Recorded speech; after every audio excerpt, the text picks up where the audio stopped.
ආයුබෝවන් ළමයි අපි ආර්ථික විද්‍යා පන්තියේ ඔයාගේ විෂය නිර්දේශයේ 4 වෙනි පාඩම කලින් වීඩියෝ එකේදී පටන් ගත්තා. නිෂ්පාදන ආයතනයක හැසිරීම සහ වෙළඳපොළ ව්‍යුහ කියලා තමයි මේ පාඩම නම් කරලා තියෙන්නේ. මේ පාඩමේ අන්තර්ගත ප්‍රධාන කරුණු මොනවද කියලා අපි සටහනක් ඇඳගත්තා. ඊළඟට අපි මේ පාඩමේ පළවෙනි කොටස වෙච්ච නිෂ්පාදන ආයතනය කියන කෑල්ල කතා කරමු. අපි ඉතින්දී අඳුරගත්ත නිෂ්පාදන ආයතනයක් කියන්නේ මොකද්ද? ඒගොල්ලෝ ක්‍රියාවලියක් කරනවා නිෂ්පාදන ක්‍රියාවලිය කියලා. මොකද්ද නිෂ්පාදන ක්‍රියාවලිය කියලා කියන්නේ? ඊට පස්සේ මේ නිෂ්පාදන ආයතන සංවිධානය වෙලා ඉන්නේ කොහොමද? කේවල ස්වාමීන් අවුල් ව්‍යාපාර සමාගම් වගේ විදියට. ඊළඟට මේගොල්ලන්ගේ අරමුණ ලාභ උපරිම කිරීම කියන එක අපි කතා කළා. ඊට පස්සේ මේ පාඩමේදී හම් වෙන වැදගත් කොටසක් මම කිව්වා. අපි මේකෙදි කාලයේ කොටස් දෙකකට බෙදුවා. මම මේ මතක් කරගෙන යන්නේ ගිය සතියේ පාඩම කෙටි කාලය සහ දිගු කාලය. කෙටි කාලයයි දිගු කාලයයි. දිගු කාලය. මම මේ උදාහරණ වලින් සෑහෙන්න මේ දුරට පැහැදිලි කරා. නමුත් ඒකෙන් අපි ගන්න ඕනේ අදහස සාරාංශගත කරනවා නම් මම කිව්වා නිෂ්පාදන ක්‍රියාවලිය කියන්නේ යෙදවුම් නිමැවුම් බවට පත් කරන එක. එතකොට නිමැවුමක් බිහි කරන එක තමයි මේ නිෂ්පාදන ආයතනයකින් කරන්නේ. ඒතොර නිමැවුමක් බිහි කරන්න අපිට ඕනේ යෙදවුම්. ඒ කියන්නේ නිෂ්පාදන සාධක. නිමැවුම සහ යෙදවුම අතර තියෙනවා මොකද්ද සම්බන්ධයක්. අපි වැඩියෙන් යෙදවුම් දැම්මොත් වැඩියෙන් නිමැවුම් වෙනවා. යෙදවුම් අඩු කළොත් නිමැවුමත් අඩු වෙනවා. හරිද? ඒකට අපි කිව්වා යෙදවුම් නිමැවුම් අතර සම්බන්ධයට නිෂ්පාදන ශ්‍රිතය කියලා. නිෂ්පාදන ශ්‍රිතය කතා කරනකොට තමයි කෙටි කාල සහ දිගු කාලය කියන එක අපිට වැදගත් වෙන්නේ. නිෂ්පාදන ක්‍රියාවලියට අවශ්‍ය යෙදවුම් ගණනාවක් තියෙනවානේ. මේ සියලුම යෙදවුම් ටික වැඩි කරන්න ඕනේ නිමැවුම් වැඩි කරන්න නම්. හරිද? එක එක සීමාවල් වලට යටත්. ඒතර මේ සෑම යෙදවුමක්ම වැඩි කරන්න ගත වෙන කාලය තමයි දිගු කාලය කියලා කියන්නේ. දිගු කාලය කියලා කියන්නේ අපි නිෂ්පාදනයට දාගන්න සෑම යෙදවුමක්ම. සෑම යෙදවුමක්ම වෙනස් කරන්න ගත වෙන කාලය. දැන් ඉතින් උදාහරණ ටික මතක නැතුණාට කමන්නේ. නමුත් මේ ටික මතක තියෙන්න ඕන. කිරීමට අවශ්‍ය කාලය තමයි කෙටි කාලය කියලා කියන්නේ. දිගු කාලය කියන්නේ. එතකොට දිගු කාලෙදී සෑම යෙදවුමක්ම වෙනස් කරන්න පුළුවන්. ඒතකොට යෙදවුම් ගොඩක් තියෙනවා. ඒ යෙදවුම් එක එක කාලයක් මේ යෙදවුම් ටික වැඩි කරන්න ගත වෙන කාලය එකිනෙකට වෙනස්. සමහර ඒවා දවසෙන් පුළුවන්, සමහර ඒවා දවස් කීපයක්, සති කීපයක්, මාස කීපයක්, අවුරුදු කීපයක් වෙන්නත් පුළුවන් නේ. එතකොට කොහොම හරි හැම යෙදවුමම වෙනස් කරගත්තොත් ඒ වෙනස් කරගන්න යන ගත වෙන කාලේ දිගු කාලය. සරලව මම කිව්වා කෙටි කාලය කියන්නේ දිගු කාලයට වඩා අඩු කාලය. දිගු කාලයට වඩා අඩු හැම කාලයක්ම කෙටි කාලයක්. හරි. එතකොට දිගු කාලේ ඉන්නේ අවුරුදු 2 නම් දවසක්, සතියක්, මාසයක්, මාස 6ක්, අවුරුද්දක්, අවුරුදු 2 වෙනකම්ම කෙටි කාලේ විදිහට තමයි සලකන්නේ. මේකට මේ ලිප් වර්ෂ වලින් අපිට ඉරක් ගහලා වෙන් කරන්න බෑ. මීට වඩා අඩු කාලය කෙටි කාලය, මීට වඩා වැඩි කාලය දිගු කාලය කියලා. එතකොට අපි හිතුවොත් නිෂ්පාදන ආයතනික කරන එක එක භාණ්ඩ හා සේවා හදන අපි ඔය එකම භාණ්ඩ ටිකක් හදන නිෂ්පාදකයෝ ඔක්කොටම කියනවා කර්මාන්තයක් කියලා. දැන් බිස්කට් කර්මාන්තය කියන්නේ බිස්කට් විවිධ වර්ගවල බිස්කට් හදන හැම බිස්කට් නිෂ්පාදකයන්ම එකතු කළා. එතකොට බිස්කට් හදන්න අවශ්‍ය වෙන යෙදවුම් නෙමෙයි ඇඟලුම් කර්මාන්තයට ඕන. ඇඟලුම් හදන්න යන යෙදවුම් නෙමෙයි බේකරි කර්මාන්තයට. ඒ නිසා කර්මාන්තයෙන් කර්මාන්තයට දිගු කාලය සහ කෙටි කාලය වෙනස් වෙනවා. මම ඉදා උදාහරණ දෙකක් ගත්තා. අර පළතුරු ಜಾති ඉස්කෝලේ ගාව තියාගෙන විකුණන ආච්චි. එයාගේ නිෂ්පාදන ක්‍රියාවලියට බොහොම සරල යෙදවුම් ටිකක් විතරයි ඕනේ. ඒ නිසා මේ යෙදවුම් ටික වෙනස් කරන්න ගත වෙන කාලය සාපේක්ෂව පොඩි. මං ගෝවා මාසයක් විතර තමයි එයාගේ දිගු කාලෙ තිබ්බේ. මාසෙට අඩු කාලෙ කෙටි කාලෙ. හැබැයි ඇඟලුම් කම්හලක් ගත්තොත් එහෙනම් මේකේ නිෂ්පාදන ක්‍රියාවලිය ඊට වඩා සංකීර්ණයි. ඊට වඩා වැඩි යෙදවුම් ප්‍රමාණයක් ඕනේ. හරිද? ඒ යෙදවුම් මෙතන වැඩි කරගන්න අර ආච්චිගේ නිෂ්පාදන ක්‍රියාවලියට වඩා වැඩි කාලයක් ගත වෙනවා. වසර කිහිපයක් වෙන්න පුළුවන්. නව ඇඟලුම් කර්මාන්තශාලාවක් හදාගන්න යන කාලේ. ඒ වගේම තමයි එකම කර්මාන්තයක ඉන්න ආයතන දෙකකට මේ කාල දෙක වෙනස් වෙන්න පුළුවන්. ඇඟලුම් කර්මාන්තශාලා දෙකක් තිබ්බා කියලා දෙකටම බලපාන දිගු කාලේ එකක් වෙන්නේ නැහැ. මොකද එක ඇඟලුම් කර්මාන්තශාලාවකට නව ඇඟලුම් මේ කර්මාන්තශාලාවක් හදාගන්න පුළුවන් අවුරුදු 2කින් තව එක්කෙනෙකුට අවුරුද්දයි මාස 3. එහෙම වෙන්න පුළුවන්.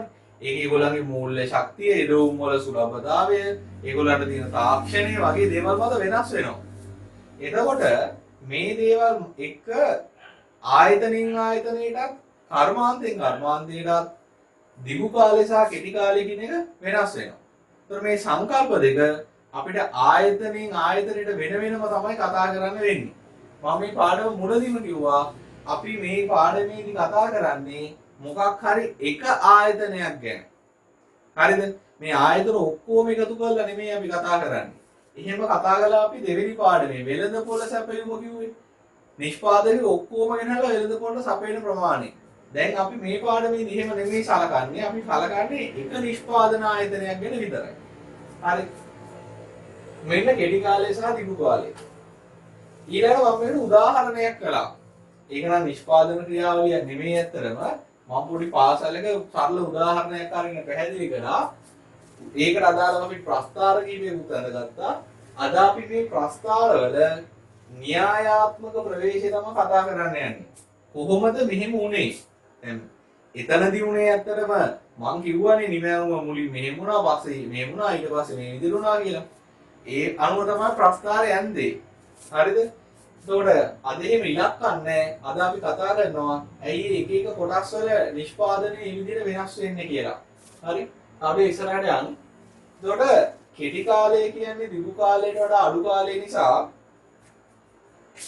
කෙටි කාලෙන් සියලුම සාධක වෙනස් කරන්න බෑ. මොකද සියලු සාධක වෙනස් කරන්න ගත වෙන කාලය දිගු කාලය.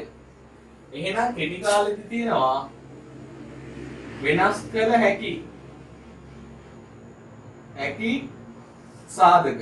යමයි මේ පාඩමට යෙදවුම් වලට තමයි සාධක කියන්නේ. නිමැවුමටම තමයි ඵලදාව කියන්නේ. මේ වචන දෙක මේ පාඩමේ ගොඩක් පාවිච්චි කරනවා. වෙනස් කළ හැකි සාධක තියෙනවා. වෙනස් කළ නොහැකි සාධක තියෙනවා. වෙනස් කළ නොහැකි සාධක. මේ වෙනස් කළ හැකි සාධක වලට අපි කිව්වා විචල්්‍ය සාධක. විචල්්‍ය සාධක. හරි. වෙනස් කරන්න බැරි ඒවාට කියනවා ස්ථාවර සාධක. ස්ථාවර සාධක. හරි. ඔය ටික මම පැහැදිලි කරා. ඊට පස්සේ තමයි අර ගානට ආවේ. හරිනේ. හරි. දැන් එහෙනම් අපි මෙතනින් තව පොඩ්ඩක් ඉස්සරහට යමු. එදා පාඩමේ දේවලුත් මතක් කරගන්න ගමන්ම අලුත් දේවල් කීපෙකුත් ඉගෙන ගන්නවා. හරි. දැන් කෙටි කාලෙදී හැම යෙදවුමක්ම හැම සාධකයක්ම වෙනස් කරන්න බෑ. හරිද?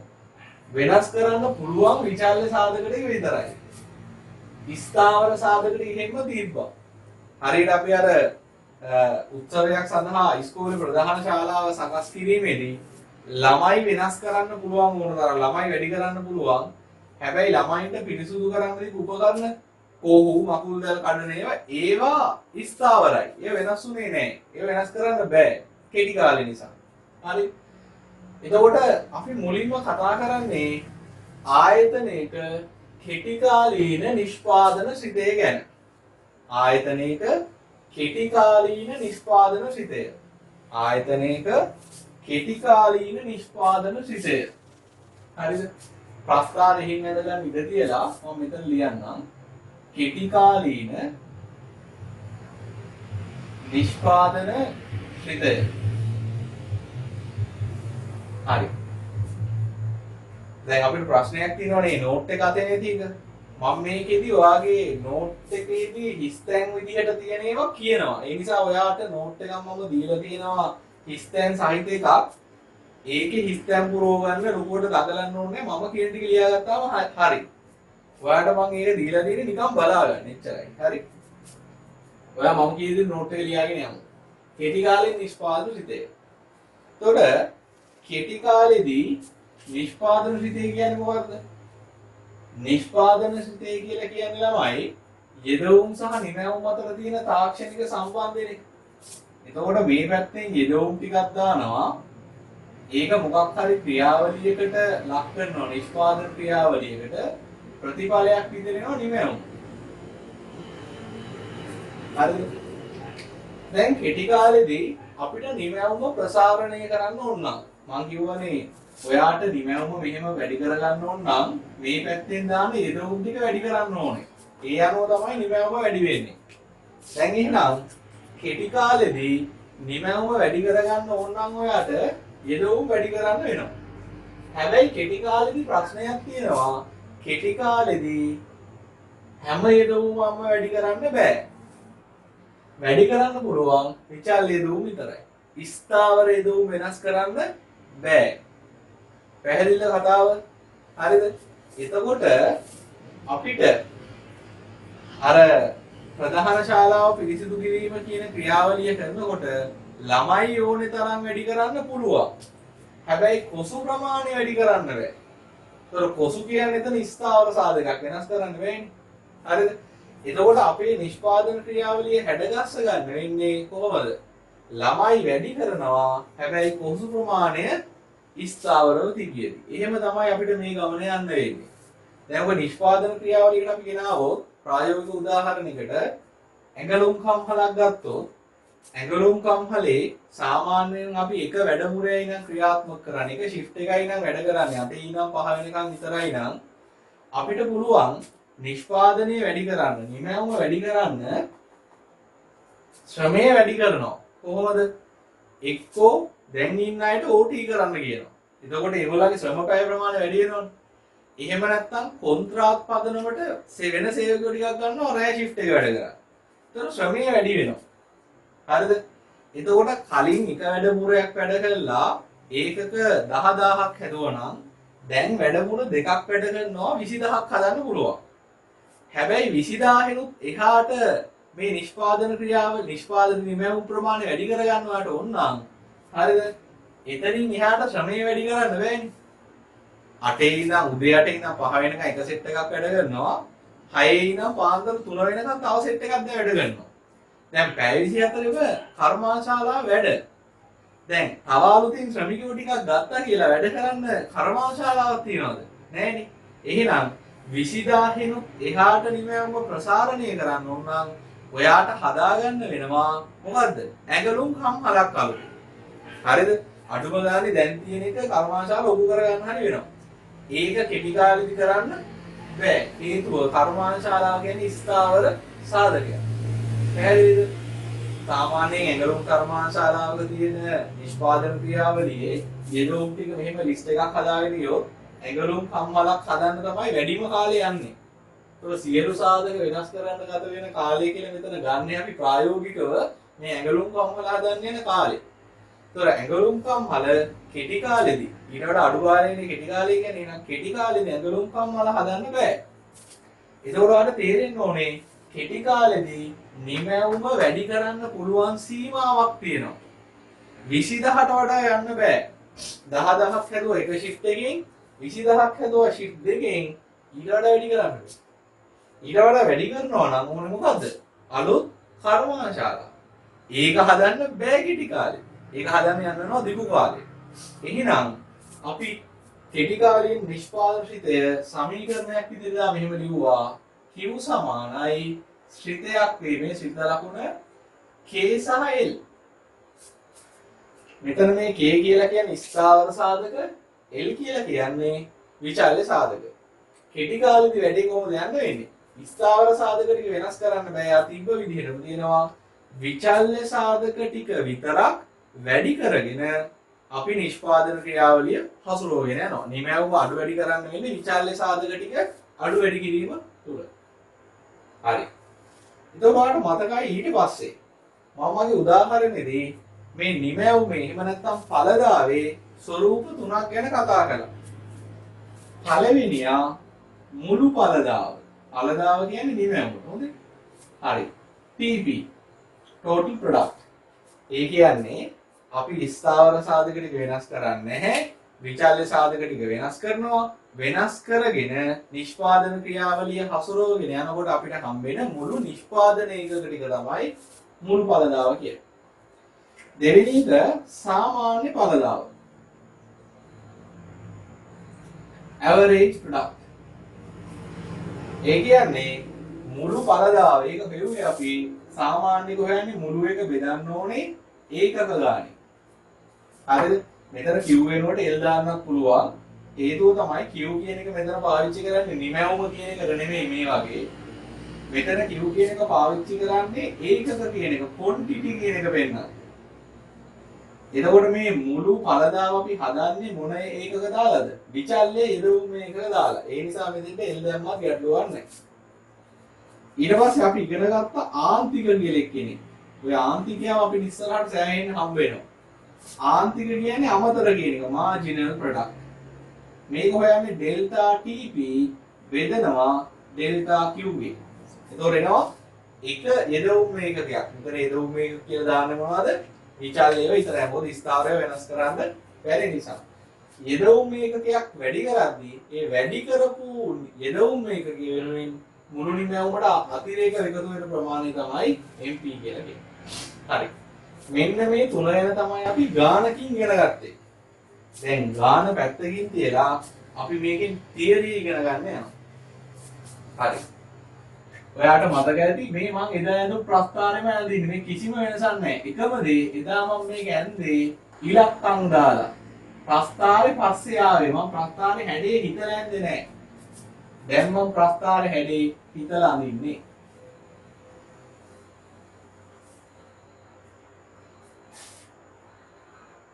මේ තියෙන්නේ නිමැවුම.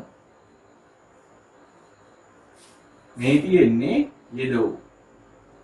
ඇත්තටම මෙතන යෙදවුම් කියලා වැඩි කරන්නේ මේ L. හරිද? මේකේ ප්‍රස්ථාරය ඉන්නේ මෙහෙමයි. හොඳට බලන්න. දැන් මෙන්න මෙතන ගත්තොත් මූල ලක්ෂය ගත්තොත් ඒ මූල ලක්ෂයේදී යෙදවුම් ප්‍රමාණය තියෙන්නේ බිඳුවක් කියලා. ඒක පැහැදිලිනේ. මූල ලක්ෂයේදී යෙදවුම් ටික තියෙන්නේ බිඳුවයි කියලා. හරිද? දැන් යෙදවුම් මේ විචාල්‍ය යෙදවුම් කියන්නේ ශ්‍රමය වගේ එකනේ. කර්මාන්ත ශාලා ටිකයි යන්ත්‍ර සූත්‍ර ටිකයි එහෙම කියලා එක ශ්‍රමිකයෙක්වත් වැඩ කරන්න ආවේ නැත්තම් ඒ කියන්නේ L බිඳුවයි නම් අපිට නිෂ්පාදන ක්‍රියාවලියක් කරන්න බෑ. නිමැවුමක් කියන්නේ නැහැ. එහෙනම් යෙදවුම් බිඳුවේදී නිමැවුම් බිඳුවයි. හරිද? එහෙනම් මේක මූල ලක්ෂයෙන් පටන් ගන්න. ඊළඟට මුලින්ම යෙදවුම් සමාන ප්‍රමාණයෙන් වැඩි කරගෙන යද්දී අපි කලින් එහෙනම් කීයද මන්ද වැඩි කරන්නේ? 5 5 වැඩි කරන්නේ ළමයි ගන්න. අන්න ඒ වගේ යෙදවුම් ටික සමාන ප්‍රමාණයෙන් වැඩි කරගෙන යනකොට අපිට අත්දකින්න පුළුවන් ශ්‍රම විභජනයේ සහ විශේෂීකරණයේ වාසි. ඒ වාසි හම්බ වෙනකොට අපේ සාමාන්‍ය සහ ආන්තික ඵලදාව එහෙම නැත්නම් අපේ මේ කාර්යක්ෂමතාවය වැඩි වෙනවා. හරිද? එතකොට අපේ නිමැවුම වැඩි වෙනවා වැඩි වෙන වේගයෙන්. ඒ කියන්නේ මෙන්න මෙහෙම. හරිද? ඔන්න ඔහොම වැඩි වෙනවා. වැඩි වෙන වේගය වැඩි වෙනවා. හරිද? දැන් ඔයා කොහොමද කියන්නේ මේක වැඩි වෙන වේගය කියලා? හරිද? මම ඔප්පු කරලා පෙන්නනවා. මේ බලන්න.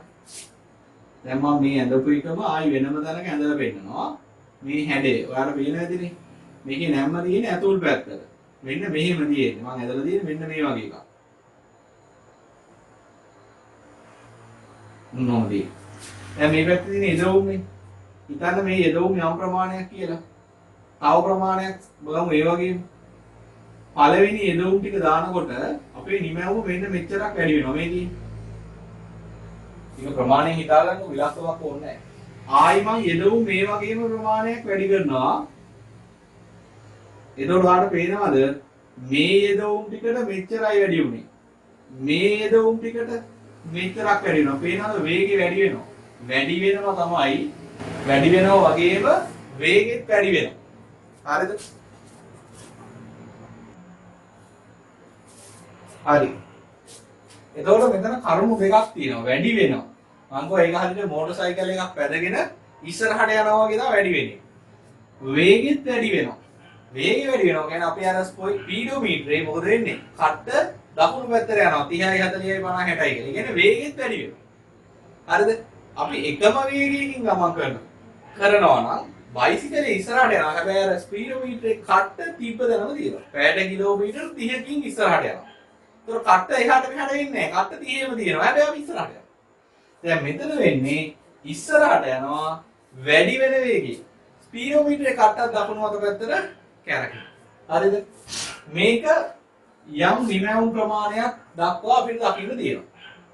දැන් ක්‍රමයෙන් සමාන ප්‍රමාණ වලින් යෙදවුම් ටික වැඩි කරගෙන ශ්‍රමිකයෝ වැඩි කරගෙන යද්දී යම් අවස්ථාවක් එනවා මේ යෙදවුම් ටික වැඩි කරගෙන යන උනාට මෙහෙම සමාන ප්‍රමාණයන්ගෙන් අපිට කර්මාන්ත ශාලාව ලොකු කරන්න බෑ. කර්මාන්ත ශාලාවේ ඉඩ එක විදිහටම තියෙනවා. හරිද? හැබැයි වැඩ කරන ශ්‍රමිකයෝ ගාන වැඩි කරගෙන යනවා. තමයි මේ කර්මාන්ත ශාලාවක තියෙන ඉඩ ඇතුලේ හරිද? ඉඩ ඇතුලේ වැඩ කරන්න පුළුවන් යම් කිසි ප්‍රමාණයක් තියෙනවානේ. හරිද? දැන් මේ ප්‍රමාණය ක්‍රමයෙන් ඉක්මවාගෙන යද්දී මේ ටික දැන් අපි ක්‍රමයෙන් වැඩි කරගෙන යනවා ඉක්මවාගෙන යද්දී අපේ නිමැවුම වැඩි වෙනවා. හැබැයි වැඩි වෙන වේගය අඩු වෙනවා. එතකොට මේක මේ පැත්තට යනවා. හරිද? මේක මෙහෙම ගියපු එක උඩට මෙහෙම වෙනවා. හරිද? මෙහෙම ගියපු එක කියනවා දැන් බලන්න මෙතනින් පස්සේ මොකද වෙලා තියෙන්නේ කියලා. මෙතනින් පස්සේ තියෙන්නේ හැඩය මේ වගේ එකක්. මේ හැඩේ තියෙන්නේ මෙහෙම මේ අනිත් පැත්තට. මේ පැත්තට නෙමෙයි නැම්ම තියෙන අනිත් පැත්තට මේ. හරිද? දැන් බලමු මේකේ තියෙන වේගය මොනවද? මම මේකෙත් සමාන ප්‍රමාණයක් ලකුණු කරනවා. ඔන්න පළවෙනි ප්‍රමාණය අපි නිෂ්පාදනයට එකතු කරනකොට අපේ නිමැවුම මෙතරක් වැඩි වෙනවා මේ. ඒ වගේම තව ප්‍රමාණයක් වැඩි කරනවා මම. හැබැයි එතකොට නිෂ්පාදනයට එකතු වෙන්නේ කලින් වඩා අඩු ප්‍රමාණයක්. හැබැයි තාමත් මේක උඩට යන්නේ. මේක කෙලින් යන්නේ නැහැ, පල්ලෙහාට යන්නේත් නැහැ. අපි බයිසිකලේ යනකොට බ්‍රේක් ගැහුවා වගේ. බ්‍රේක් ගැහුවා දග් ගන්නව තින්නේ එතනම. ටිකක් ඉස්සරහට යනවා. හැබැයි ස්පීඩෝමීටරේ කට්ට දැන් වම් අත පැත්තට කරගෙන්නේ. ඒ කියන්නේ 30යි 20යි 10යි 5යි කියලා වේගය අඩු වෙනවා. බයිසිකලේ තාම ඉස්සරහට යනවා. නිමැවුම වැඩි වෙනවා. හැබැයි වැඩි වෙන වේගෙ මොකද වෙන්නේ? වැඩි වෙන වේගයෙන් එන්න අඩු වෙනවා. හරිද?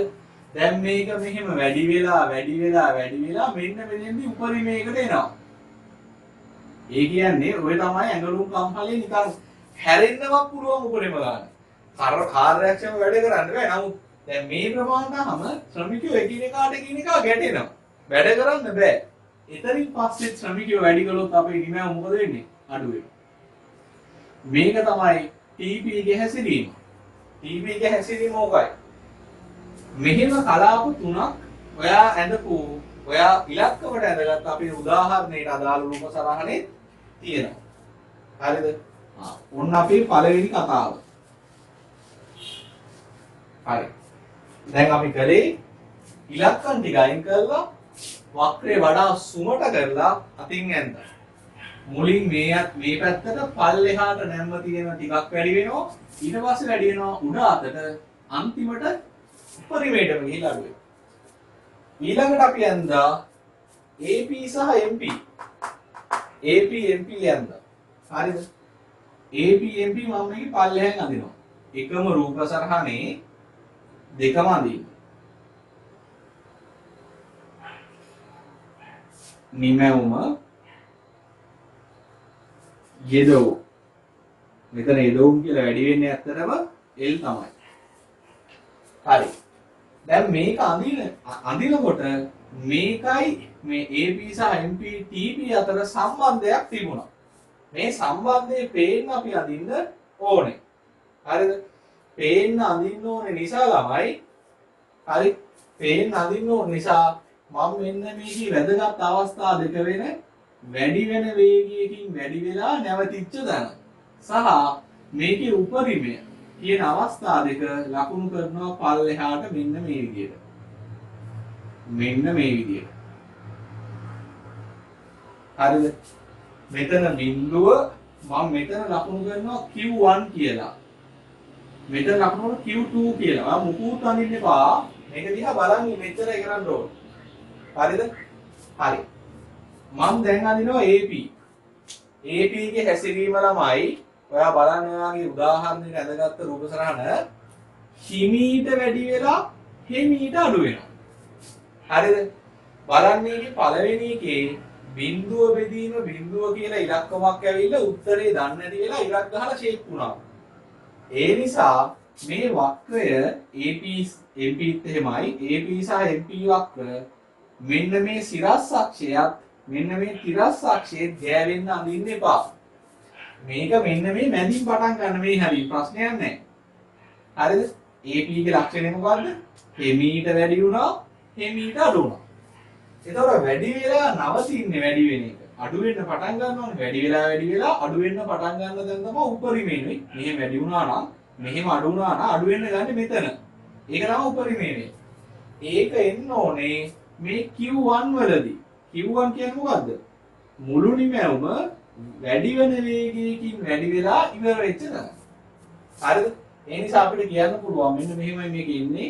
හිමීට වැඩි වුණා මේ විදිහට හිමීට අඩු වුණා. හිමීට වැඩි වුණා හිමීට මෙන්න මෙහෙම අඩු වෙලා යනවා. අඩු වෙනකොට මතක තියාගන්න මේක බිඳුවේ ගෑවෙන්නේ නැත. මේක මෙතෙන්ට අඳින්න බෑ. පැහැදිලිද? මේක මෙහෙම යන්නේ. අනිත් එක මේක මෙහෙම අඳින්න එපා. මෙහෙම අඳින්නේ නෑ.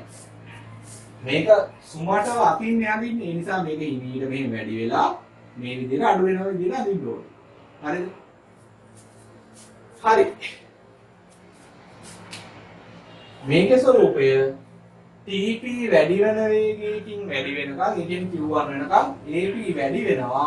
ඊට පස්සේ මේ කලාප දෙකේදී AP අඩු වෙනවා. AP බිඳුවක් වෙන්නේ නැත. ඊට පස්සේ MP මේ විදිහටම තමයි වෙන්නේ. MP මීට වඩා උඩින් ඕනේ පටන් ගන්න. මෙන්න මෙහි. උඩින් පටන්. එයත් මෙන්න මේ අවස්ථාව දක්වාම වැඩි වෙනවා. හරිද? වැඩි වෙනකොට හැබැයි AP ට උඩින් තමයි MP ඉන්නේ. MP මෙහෙන් පටන් ගන්න බෑ. මෙතෙන් වෙනකන් වැඩි වෙන්නේ. MP වැඩි වෙනකොට ඒ කියන්නේ Q1 වෙනකන් AP ට වඩා උඩින් ඉන්නේ. ඒ නිසා මේක අඳින්න ඕනේ මෙහෙමයි. මෙයා මේ වගේ හිමීට උඩට යන්නේ නැහැ. උඩට යනකොට එයා එකපාරට උඩට යනවා. මෙන්න මෙහෙම උඩට යනවා. ගිහිල්ලා එයා එන්න ඕනේ මෙන්න මේ හරියේ. මෙන්න මේ AP ගේ උපරිම ලක්ෂ්‍යය හරහා තමයි එයා පල්ලෙහාට එන්න ඕනේ. මෙන්න මෙහෙම. මෙහෙම උඩට ගියෙක් කෙනා මෙන්න මෙහෙම එන්න ඕනේ. ඇවිල්ලා එයා මෙන්න මේ Q2 වලදී බිඳුවක් වෙනවා. Q2 වලදී බිඳුවක් වෙනවා කියලා කියන්නේ මේ තමයි MP. Q2 කියලා කියන්නේ මොකද්ද? TP උපරිම වෙන අවස්ථාව. හරිද? TP උපරිම වෙන අවස්ථාවේදී MP බිඳුවක් වෙනවා. හරිද? ඒතකොට මේක වඩා සුමට කරලා ඇන්දොත් මොකද මේවා මේ කඩ අඳින්න බෑ. මේ එකපාරට අඳින්න ඕනේ. එහෙම නැත්නම් ඉන්නේ නෑ හරියට විස්තරේ. හරිද? මේක මෙහෙම ගියා ආන්නෝ. දැක්කද? හරිද? එතකොට මේක අඳිනකොට මෙන්න මේ ටික මතක තියාගන්න. දැන් අපි කිව්වට AP වැඩි වෙනකම් MP වැඩි වෙනවා කියලා MP මෙතෙන්ට වෙනකම් වැඩි කරොත් ඔයාලට AP ගේ උපරිම ලක්ෂ්‍ය හරහා MP එක පල්ලෙහාට ගෙන්නේ නැහැ. ඒ නිසා මේ උඩට අරන් යනකොට මේ මුදුන් දෙක ළඟින් තියෙන්න ඕන තමයි. හැබැයි ඒක එක මට්ටමේ අඳින්න බෑ. හරිද? මේක මෙන්න මෙහෙම ගෙනාම ඇති. හරි? මේ විදිහට ගෙනල්ලා මෙතනින් පල්ලෙහාට අරගෙන යන්න. හරිද? ඔය විදිහ. මේවා එකපාර අඳින්න ඕනේ. ඒ නිසා මේවා ඇඳලා මේ ගෙඩේදී පුරුදු වෙන්න. මේක මෙහෙම තියනවා නම් මේක මෙතනින් ඇවිල්ලා මෙහෙම යන්න ඕනේ. හරිද? MP මතක තියාගන්න TP උපරිම වෙනකොට Q2 වලදී MP බිඳුවක් වෙනවා. හරිද? මේ ටික තමයි අපි උදාහරණයක් සහිතව ගානක ඇඳගත්තේ. හරි උදාහරණයකින් ගණන් ටිකක් දාලා අපි මේ තිත්තිකයා කරලා ඇඳ ලක්ෂ ටිකයා කරලා. දැන් අපිට මේක විභාගෙදී අඳින්න ඉන්නේ මේ ටික මේ විදිහට ඇඳලා. අඳිනකොට මේවා අතර තියෙන සම්බන්ධකම් හරියට පේන්න ඕන. ඒතකොට සම්බන්ධකම් ටික පේන්න ඇඳලා මේ සම්බන්ධකම් ටික පැහැදිලි කරන්න ඕනේ. ඇයි මෙහෙම වෙන්නේ? ඇයි මෙහෙම වෙන්නේ කියලා අපි බලමු පස්සේ. හරිද? ඔයා අද පාඩම පටන් ගන්න මෙන්න මේ ටික ලියන්න. මේක ඔයාගේ ෂෝට් නෝට් එක මේ ගිය පාඩම මතක් කරපු එක. ඊළඟට මුලින්ම අඳින්න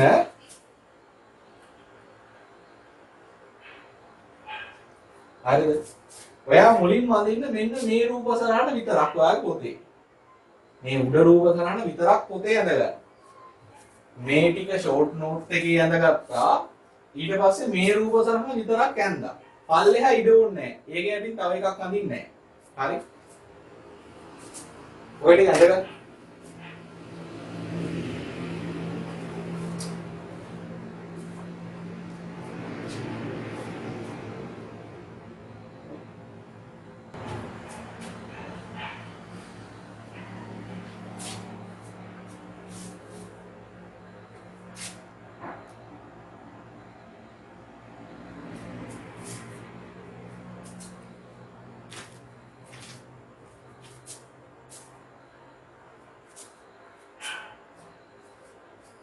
හරි. ඔයා තව වෙලාව වුණා වීඩියෝ එක නවත්තලා මේ රූප සරණ විතරක් වෙනකන් ඇඳ ගන්න. හරිද? හරි. ඔයාගේ නෝට් එකට ගියෝ හරිද? නෝට් එක බලන්න එපා. නෝට් එකේ තියෙන වෙන පිළිවෙලකට මේ රූප සරණ පල්ලෙහායින් තියෙනවා මේ එක එක අවස්ථා වෙනස් වෙන විදිහ ගැන වගුවක්. කෙටිකාලීන නිමැවුමේ හැසිරීම අදියර තුනකි. පළවෙනි අදියර බිඳුවේ සිට Q1 දක්වා මුළු නිමැවුම වැඩි වෙන වේගයෙන් වැඩි වීම. හරිද?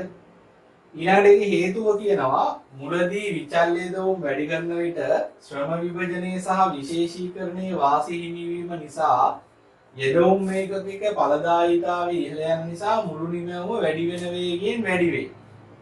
හරිද? හරි. ඊළඟට දෙවෙනි අදියර Q1 සිට Q2 දක්වා ඒ කියන්නේ මුළු නිමැවුම අඩු වෙන වේගයෙන් වැඩි වීම. ළමයි ආයෙම කියනවා අඩු වෙන්නේ නිමැවුම වැඩි වෙන වේගය මිසක් මුළු නිමැවුම නෙමෙයි. ඒක ළමයි කොච්චර කිව්වත් තේරුම් ගන්න නැති නිසා මම වරහන් ඇතුලේ දාලා තිනවා මෙහිදී අඩුවන්නේ නිමැවුම වැඩි වෙන වේගය මිසක නිමැවුම නොවේ. වේගය අඩු වෙන්නේ නිමැවුම නෙමෙයි අඩු වෙන්නේ. හරිද? කෙටි කාලයේදී හේතුව ස්ථාවර සාධක වැඩි කිරීමේ හැකියාවක් නොමැති නිසා යම් අවස්ථාවකින් පසු විචල්්‍ය සාධක වලට සාපේක්ෂව පවතින ස්ථාවර සාධක ප්‍රමාණවත් නොවීම නිසා ඒ කියන්නේ ඉන්න ශ්‍රමිකයන් ගානට පහසුකම් දෙන්න කර්මාශාලාවේ ඉඩ ඒවත් ස්ථාවර සාධක ටික ප්‍රමාණවත් නොවීම නිසා යෙදවුම් මේකක ඵලදායීතාවය පහළ යන නිසා කියන්නේ ශ්‍රමිකයාට වැඩ කරගන්න තියෙන ඵලදායීතාවය අඩු වෙන නිසා මුළු නිමැවුම වැඩි වෙන වේගය අඩු වෙනවා. අඩු වෙන්නේ නිමැවුම වැඩි වෙන වේගය මිසක් නිමැවුම නෙමෙයි. ඊට පස්සේ මුළු නිමැවුම අඩු වෙනවා Q2ට වඩා වැඩි වේගයකින්. හරිද? මෙතන Q2 සිට Q3 කියලා දෙනවා Q2ට වඩා වැඩි අවස්ථාව ඕන එකකදී. හරිද? මුළු නිමැවුම උපරිම වීමේ අනතුරුවද තවදුරටත් විචල්්‍ය සාධක ප්‍රමාණය වැඩි කර විට පවතින ස්ථාවර සාධක ප්‍රමාණය කොහොමත් ප්‍රමාණවත් නැහැ නිෂ්පාදනයේ විද වැටෙනවා. ඒ කියන්නේ මිනිස්සයා ගෑවි ගෑවිනොත් වැඩ කරන්න බෑනේ. ඒතකොට මිනිස්සු වැඩ නවත්තලා ආයතනයේ පරිපාලනයට පැනපැනදී මොන කිහිමක් මේ කරන්නේ? හරිද? මේ අපිට වෙනතන වැඩ කරන්න බෑ කියලා උද්ඝෝෂණය කරනවා. හරි? ඒ නිසා නිෂ්පාදනයේ විද වැටෙනවා. එතකොට තමයි මුළු නිමැවුම අඩු වෙන්නේ. හරි. හරි. ඔය ටික තමයි මේකේ තියෙන්නේ. දැන් ඔයාලම අඳගන්නේ පළවෙනි රූප සරණ විතරයි. මේ පළවෙනි රූප සරහන ගාවින් ඔයා පැන්සලෙන් ලියා ගන්න මෙන්න මෙහෙම. හරිද? මෙන්න මෙතන ලියන්න මේ රූප සරහන ඔයාට ටියුට් එක හම්බුන කාලෙක 6 වෙනි පිටුවේ අඳින්න ඕනේ. 6 වෙනි පිටුවේ තියෙනවා රූප සරහන අඳින්න කොටුවක්. ඔය කොටුවේ අඳින්න ඕනේ මෙන්න මේ රූපේ විතරයි. ඔයා දැන් අඳින්න කිව්වේ මම මේ මුළු නිමයම තියෙන රූපේ විතර නෙමෙයි. යට කැලල අඳින්න කිව්වේ නෑ. උඩ කැලල 6 වෙනි පිටුවේ අඳින්න ඕනේ. හරි. හරි. ඊළඟට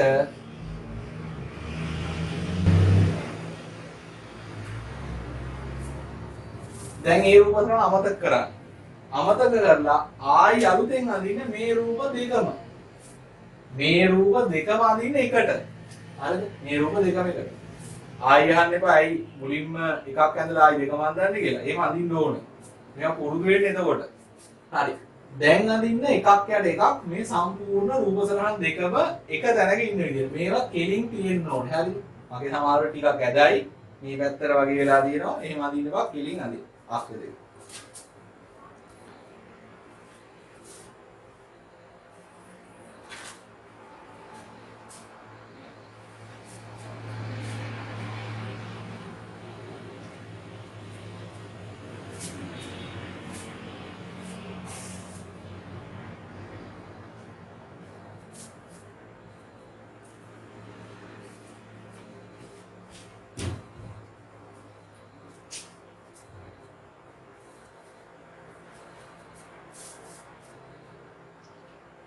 කලින් වගේමයි තව වෙලාවක් නම් වීඩියෝ එක නවත්තලා ඇඳලා. දැන් මේ සම්පූර්ණ රූප සරහන. ඒ කියන්නේ මේ TP ගේ රූපයයි APMP රූපයයි මෙන්න මේ දෙකම ඔය අඳින්න ඕනේ 7 වෙනි පිටුවට. 7 වෙනි පිටුවේ තියෙනවා ලොකු හිස්තැනක්, ලොකු කොටුවක්. එතෙන්ට මේක අඳින්න ඕනේ.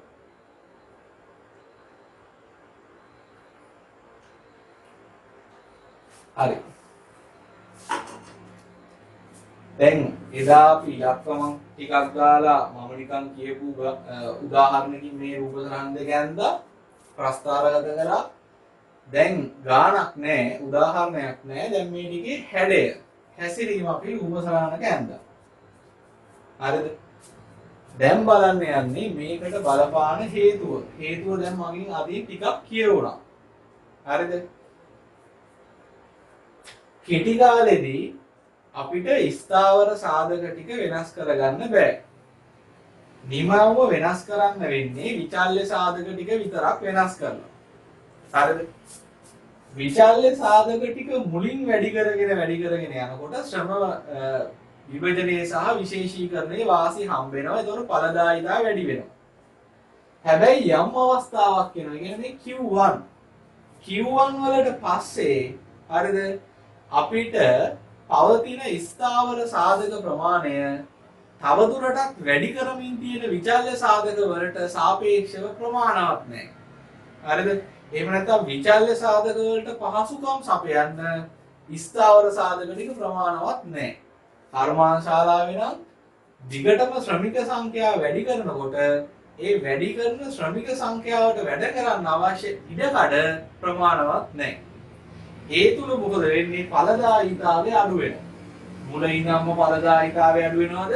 නැහැ. යම් අවස්ථාවකින් පස්සේ තමයි මේ වැඩේ වෙන්නේ. මෙතෙන්ට එනකම් වැඩේ හොඳයි. Q1 වලට එනකම් වැඩේ ඕකේ. ශ්‍රම විභජනයේ සහ විශේෂීකරණයේ වාසිය හම්බ වෙනවා. එතනින් එහාට ශ්‍රම විභජනයේ විශේෂීකරණයේ වාසි ගන්න බෑ. හේතුව විචල්්‍ය සාධක ටිකට ප්‍රමාණවත් ස්ථාවර සාධක නිෂ්පාදන ක්‍රියාවලිය ඇතුලේ නැහැ. එතකොට මොකද වෙන්නේ? ඒකකයක තියෙන ඵලදායීතාවය අඩු වෙලා වෙන්නේ නිමවම වැඩි වෙන වේගය අඩු වෙනවා. නැත්තම් වෙනවා ඒකම කියන්න පුළුවන් සාමාන්‍ය සහ ආන්තික ඵලදාව අඩු වෙනවනේ. මේක වැඩි අඩු වෙන වේගයෙන් වැඩි වෙනවා කියනට වැඩි ලේසිනේ. සාමාන්‍ය ඵලදාව ආන්තික ඵලදාව අඩු වෙනවා. සාමාන්‍ය ඵලදාවයි ආන්තික ඵලදාව අඩු වෙනවා කියන්නේ මුළු ඵලදාව නම් අඩුවන වේගයෙන් වැඩි. හරිද? ඔන්න ඕක තමයි ආර්ථික විද්‍යාවේ න්‍යාය. ඔන්න ඔය න්‍යායට අපි කියනවා හීනවන ඵලදා න්‍යාය. හීනවන ආන්තික ඵලදා න්‍යාය. ආන්තික කෑල්ල සමහර පොත්වල නැහැ. හීනවන ඵලදා න්‍යාය කියන්නේ තෝකට තමයි. මේකට තව නමක් විචල්්‍ය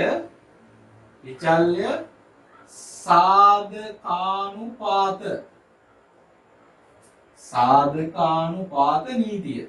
ඒ කියන්නේ සාධකානුපාත කියන්නේ සාධක අනුපාතය කියන එක.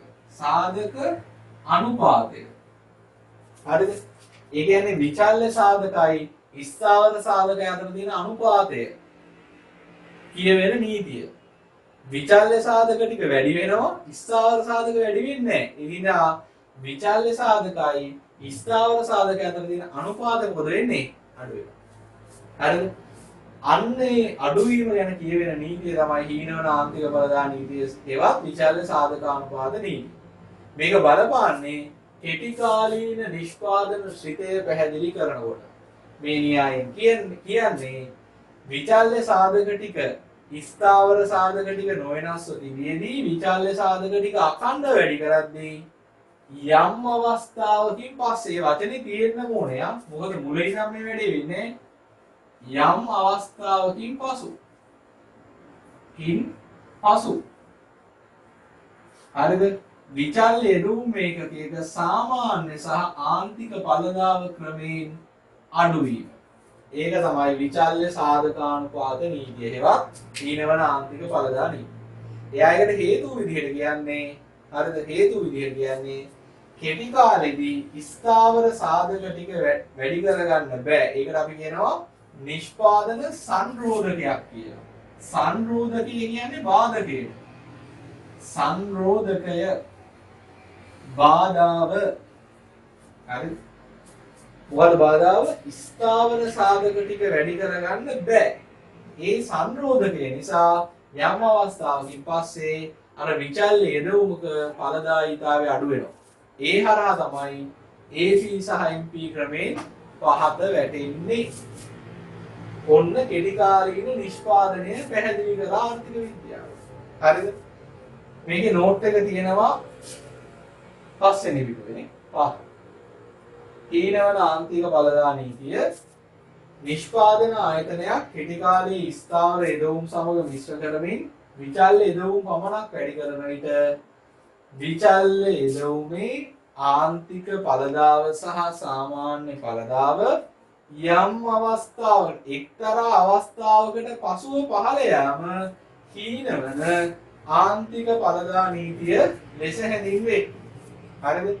මෙහිදී විචල්්‍ය සාධක ප්‍රමාණය වැඩි කිරීමත් සමග ස්ථාවර සාධක ප්‍රමාණය විචල්්‍ය සාධක ප්‍රමාණය අතර බෙදිලා යනවා. අර ඉඩකඩ ලොකු මිනිස්සු ප්‍රමාණයක් අතර බෙදිලා යනවා. හේයින් විචල්්‍ය ඒකකයට ලැබෙන ස්ථාවර සාධක ප්‍රමාණය ක්‍රමයෙන් අඩු වේ. අපි මොකක්hari නෝට් එකක් ලියන්න ඕන නිසා මෙහෙම ලියමු. ඔයා මේ රූපතරන් දෙක පොතේ අඳගන්නවානේ. අඳගත්තට පස්සේ දාන්න හීනවන ඵලදා න්‍යාය විචල්්‍ය සාධකානුපාත නීතිය. සාධක අනුපාතය. යම් අවස්ථාවකින් පසු AP සහ MP අඩුවීම මොහොම කියන්නේ. හේතුව තමයි නිෂ්පාදනයේ සංරෝධකයක් තියෙනවා. සංරෝධකය තමයි ස්ථාවර සාධක විචල්්‍ය සාධක සමග වැඩි කර ගැනීමට තියෙන නොහැකියාව. මේ ටික දාන්න ෂෝට් නෝට් එක වගේ. හරිද? පාඩම් කරන ඔය ටික ඇති. මේකේ මේ හැසිරීමයි දැනන් ඉන්න ඕනේ. වෙන මොකුත් ඕනේ නැහැ.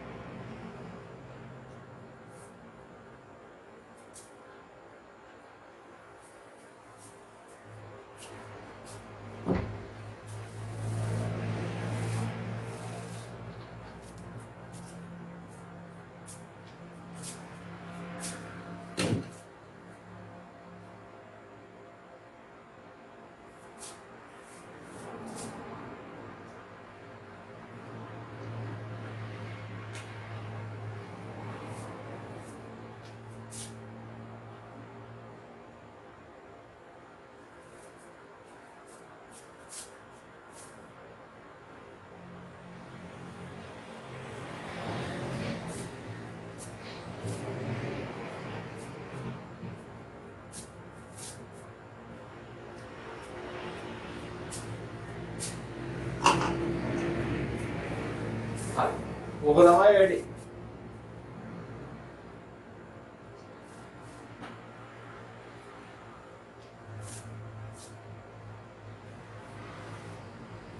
මේ ටික මං හිතන්නේ දැන් ඔක්කොම ලියාගෙන ඉවරයි. මම ෂෝට් නෝට් එකකුත් දුන්නා. ඒ කියන්නේ මේ පාඩමේ සැකැස්ම මම ඔයාලට දුන්නානේ. සැකැස්මට පොඩ්ඩක් ආයෙ ගියොත් එහෙම දැන් අපි ඉවර කරලා තියෙනවා නිෂ්පාදන නැත්නම් මේ නිෂ්පාදන ආයතන කියන කොටස, නිෂ්පාදන ක්‍රියාවලිය කියන කොටස, කෙටි කාලේ සහ දිගු කාලේ කතා කළා. ඊට පස්සේ හීනවන පළදා නීතිය කතා කළා. ඊළඟට අපි කතා කරන්න යන්නේ මේ නෝට් එකේ තියෙන්නේ අපේ සැකැස්ම විදිහට නම් දිගු කාලයේ නිෂ්පාදන සිතය. හැබැයි මම ඒක කතා කරන්නේ නැහැ දැන්. මම කතා කරනවා මේ කෙටි කාලයට බලපාන දැන් දන්නවා නිමැවුමේ හැසිරීම කෙටි කාලයට බලපාන නිෂ්පාදන පිරිවැයේ හැසිරීම ඊළඟට කතා කරනවා. කෙටි කාලීන නිෂ්පාදන පිරිවැය තමයි කතා කරන්නේ. හරි? ඉතින් මේ වචනවා කෙටි කාලීන නිෂ්පාදන පිරිවැය.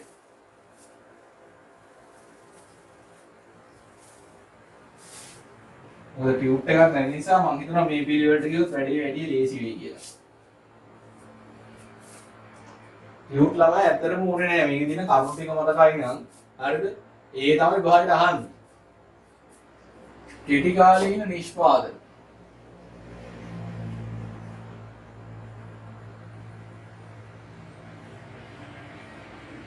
නිෂ්පාදන පිරිවැය.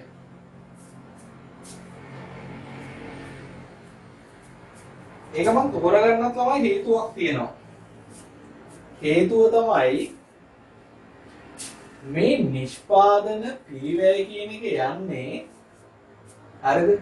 අපේ ක්‍රියාවලිය තිබ්බේ යෙදවුම් ක්‍රියාවලිය නිමැවුම් ඕකනේ කතාවද? ඉතින් ළමයි අපි මේ නිමැවුම ගැන තමයි මේ වෙනකන් කතා කරේ. නිෂ්පාදන පිරිවැය කියන්නේ යෙදවුම් වලට යන පියදමනේ. ඉතින් නිමැවුම හදන්න තමයි යෙදවුම් යන්නේ. නිමැවුම හදන්නනේ යෙදවුම් යන්නේ. හරිද? ඇඟලුම් වහන්න තමයි කර්මාන්ත ශාලාවක්, ශ්‍රමය, අමුද්‍රව්‍ය, යන්ත්‍ර ඔක්කොම ඕනේ. ඒ නිසා නිමැවුම වැඩි කරන්න නම් මම කිව්වාට යෙදවුම් වැඩි කරන්න ඕන. ඒතර යෙදවුම් වැඩි කරනකොට ඊට තරම් වෙන පිරිවැයත් වැඩි වෙනවා. ඒ හින්දා නිමැවුම හැසිරෙන විදිය සහ යෙදවුම් හැසිරෙන විදිය එහෙම නැත්නම් නිෂ්පාදන පිරිවැය හැසිරෙන විදිය අතර සම්බන්ධයක් තියෙනවා. සම්බන්ධය තමයි මේකේ ඉගෙන ගන්න ඕනේ අතරම. හරිද? කෙටි කාලීන නිෂ්පාදන පිරිවැය. අපිට හම්බුණා කෙටි කාලීන නිෂ්පාදනයේදී නිෂ්පාදන පිරිවැයකට පැත්තකින් දානකො නිෂ්පාදනය කියන අපි දන්නවනේ. කෙටි කාලීන නිෂ්පාදනයේ හැඳුනේ මෙහෙමයි. හරිද? විචල්්‍ය සාධක ටිකක් තිබුණා. විචල්්‍ය සාධක. තව තිබ්බා ස්ථාවර සාධක ටිකක්. විචල්්‍ය සාධකයි ස්ථාවර සාධක ටික. මේ දෙක එකතු වුණාම මේ දෙක සංයෝග වුණාම මේ දෙක මිශ්‍ර වුණාම හැදුණා නිමැවුමක්. එහෙම නැත්නම් පළදාවක්. නිමැවුම. විචල්්‍ය සාධකයි ස්ථාවර සාධක එකතු කරාම නිමැවුමක් එහෙම නැත්නම් පළදාවක් ඇති වෙනවා. දැන් මේ විචල්්‍ය සාධක ටික විචල්්‍ය සාධක කියන උදාහරණයක් මම ගත්තේ ශ්‍රමයේනේ. මම කියවනේ නිමැවුම වැඩි කරන්නම් ශ්‍රමය වැඩි කරන්න ඕනේ කියලා. ශ්‍රමය නිකන් හම්බෙන්නේ නැහනේ. ශ්‍රමය ගන්නකොට වැටුප් ගෙවන්න ඕනේ. ඒ නිසා විචල්්‍ය සාධක වෙනුවෙන් ගෙවීමක් කරන්න ඕනේ. ඒ ගෙවීමට අපි කියනවා විචල්්‍ය පිරිවැය. හරි ලේසි. විචල්්‍ය සාධක වෙනුවෙන් කරන ගෙවීම විචල්්‍ය පිරිවැය. ස්ථාවර සාධක වෙනුවෙන් ගෙවන පිරිවැය ස්ථාවර පිරිවැය. ස්ථාවර පිරිවැය. හරිද? එහෙනම් මේ දෙක එකතු වෙලා නිමැවුම හැදෙනවා නම් නිමැවුම හදන්න යන පිරිවැය නිෂ්පාදන පිරිවැය. හරිද? විචල්්‍ය පිරිවැයයි ස්ථාවර පිරිවැය එකතු වෙලා නිෂ්පාදන පිරිවැය. විචල්්‍ය සාධකයි ස්ථාවරයි සාධකයි එකතු වෙලා නිමැවුම. හරි. ඔයාට මතකද නිමැවුමේ ස්වරූප තුනක් තිබුණා. මුළු එක මුළු නිමැවුම මුළු ඵලදාය. සාමාන්‍ය එක සාමාන්‍ය නිමැවුම සාමාන්‍ය ඵලදාය. සහ ආන්තික ඵලදාය. ආන්තික හැසිරීම. හරි. දැන් එහෙනම් පිරිවැය හැසිරෙන්නේ සාධක මත නම් නැත්නම් නිමැවුම මත නම් පිරිවැය හැසිරෙන්නේ නිමැවුම මත නම් නිමැවුමට තියෙන හැසිරීම් තුනම පිරිවැය ඇතුලේ තියෙනවා. මුළු එකයි සාමාන්‍ය එකයි ආන්තික එකයි. මේ බලන්න. විචල්්‍ය පිරිවැය. විචල්්‍ය පිරිවැය තියෙනවා මුළු එකක්. ඒ කියන්නේ මුළු විචල්්‍ය පිරිවැය. මුළු විචල්්‍ය පිරිවැය. ඉංග්‍රීසි සංකේත වලින් හඳුනගන්න එක ලේසි. මුළු විචල්්‍ය පිරිවැයට අපි කියනවා total variable cost. variable කියන්නේ විචල්්‍ය. ඊළඟට තියෙනවා මේකේ සාමාන්‍ය හැසිරීමක්. මොකද්ද? සාමාන්‍ය විචල්්‍ය පිරිවැය. සාමාන්‍ය විචල්්‍ය පිරිවැය. average variable cost AVC. දැන් මෙතන ඔයාලට මතකද සාමාන්‍ය එක හදපු හැටි? සාමාන්‍ය එක හැදුවේ මුළු එක බෙදනවා ඒකක ගානේ. දැන් මේකේ මුළු එක VC ගේ මුළු එක TVC ඒක බෙදනවා Q ගේ. මතක තියාගන්න මෙතන Q කියන්නේ නිමැවුම. නිමැවුමේදී Q කිව්වේ යෙදවුම. හේතුව නිමැවුම හැදෙන්නේ යෙදවුම මත. හරිද? පිරිවැය දරන්නේ නිමැවුම හදන්න. ඒ නිසා මෙතන Q කියන්නේ නිමැවුම. පිරිවැය දරන්නේ නිමැවුමක් හදන්න. ඒත් අපි බලන්න ඕනේ නිමැවුම එකකයකට කොච්චර විචාරේ පිරිවැය කියන්නේ. අපි හොයාගෙන වැඩ නැහැ ශ්‍රමයේ කොච්චර පිරිවැය කියන්නේ. අපිට ඕනේ ඇඟලුම් මේකකට කොච්චර විචාරේ පිරිවැය කියන්නේ. ඒක තමයි සාමාන්‍ය විචාරේ පිරිවැය. අවසානික ආන්තික ස්වරූපය. ආන්තික විචල්්‍ය පිරිවැය. MC.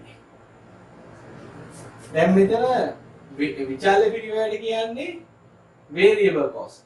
එයාගේ මුළු එක total variable.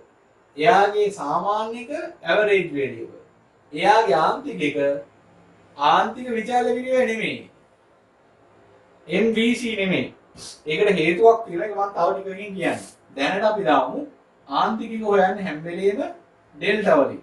මේ සමීකරණයමයි මේකට ඩෙල්ටා දානවා. ඩෙල්ටා TVC බෙදීම ඩෙල්ටා Q. බලන්න නිමැවුමේත් එහෙම තමයි හැදෙන්නේ.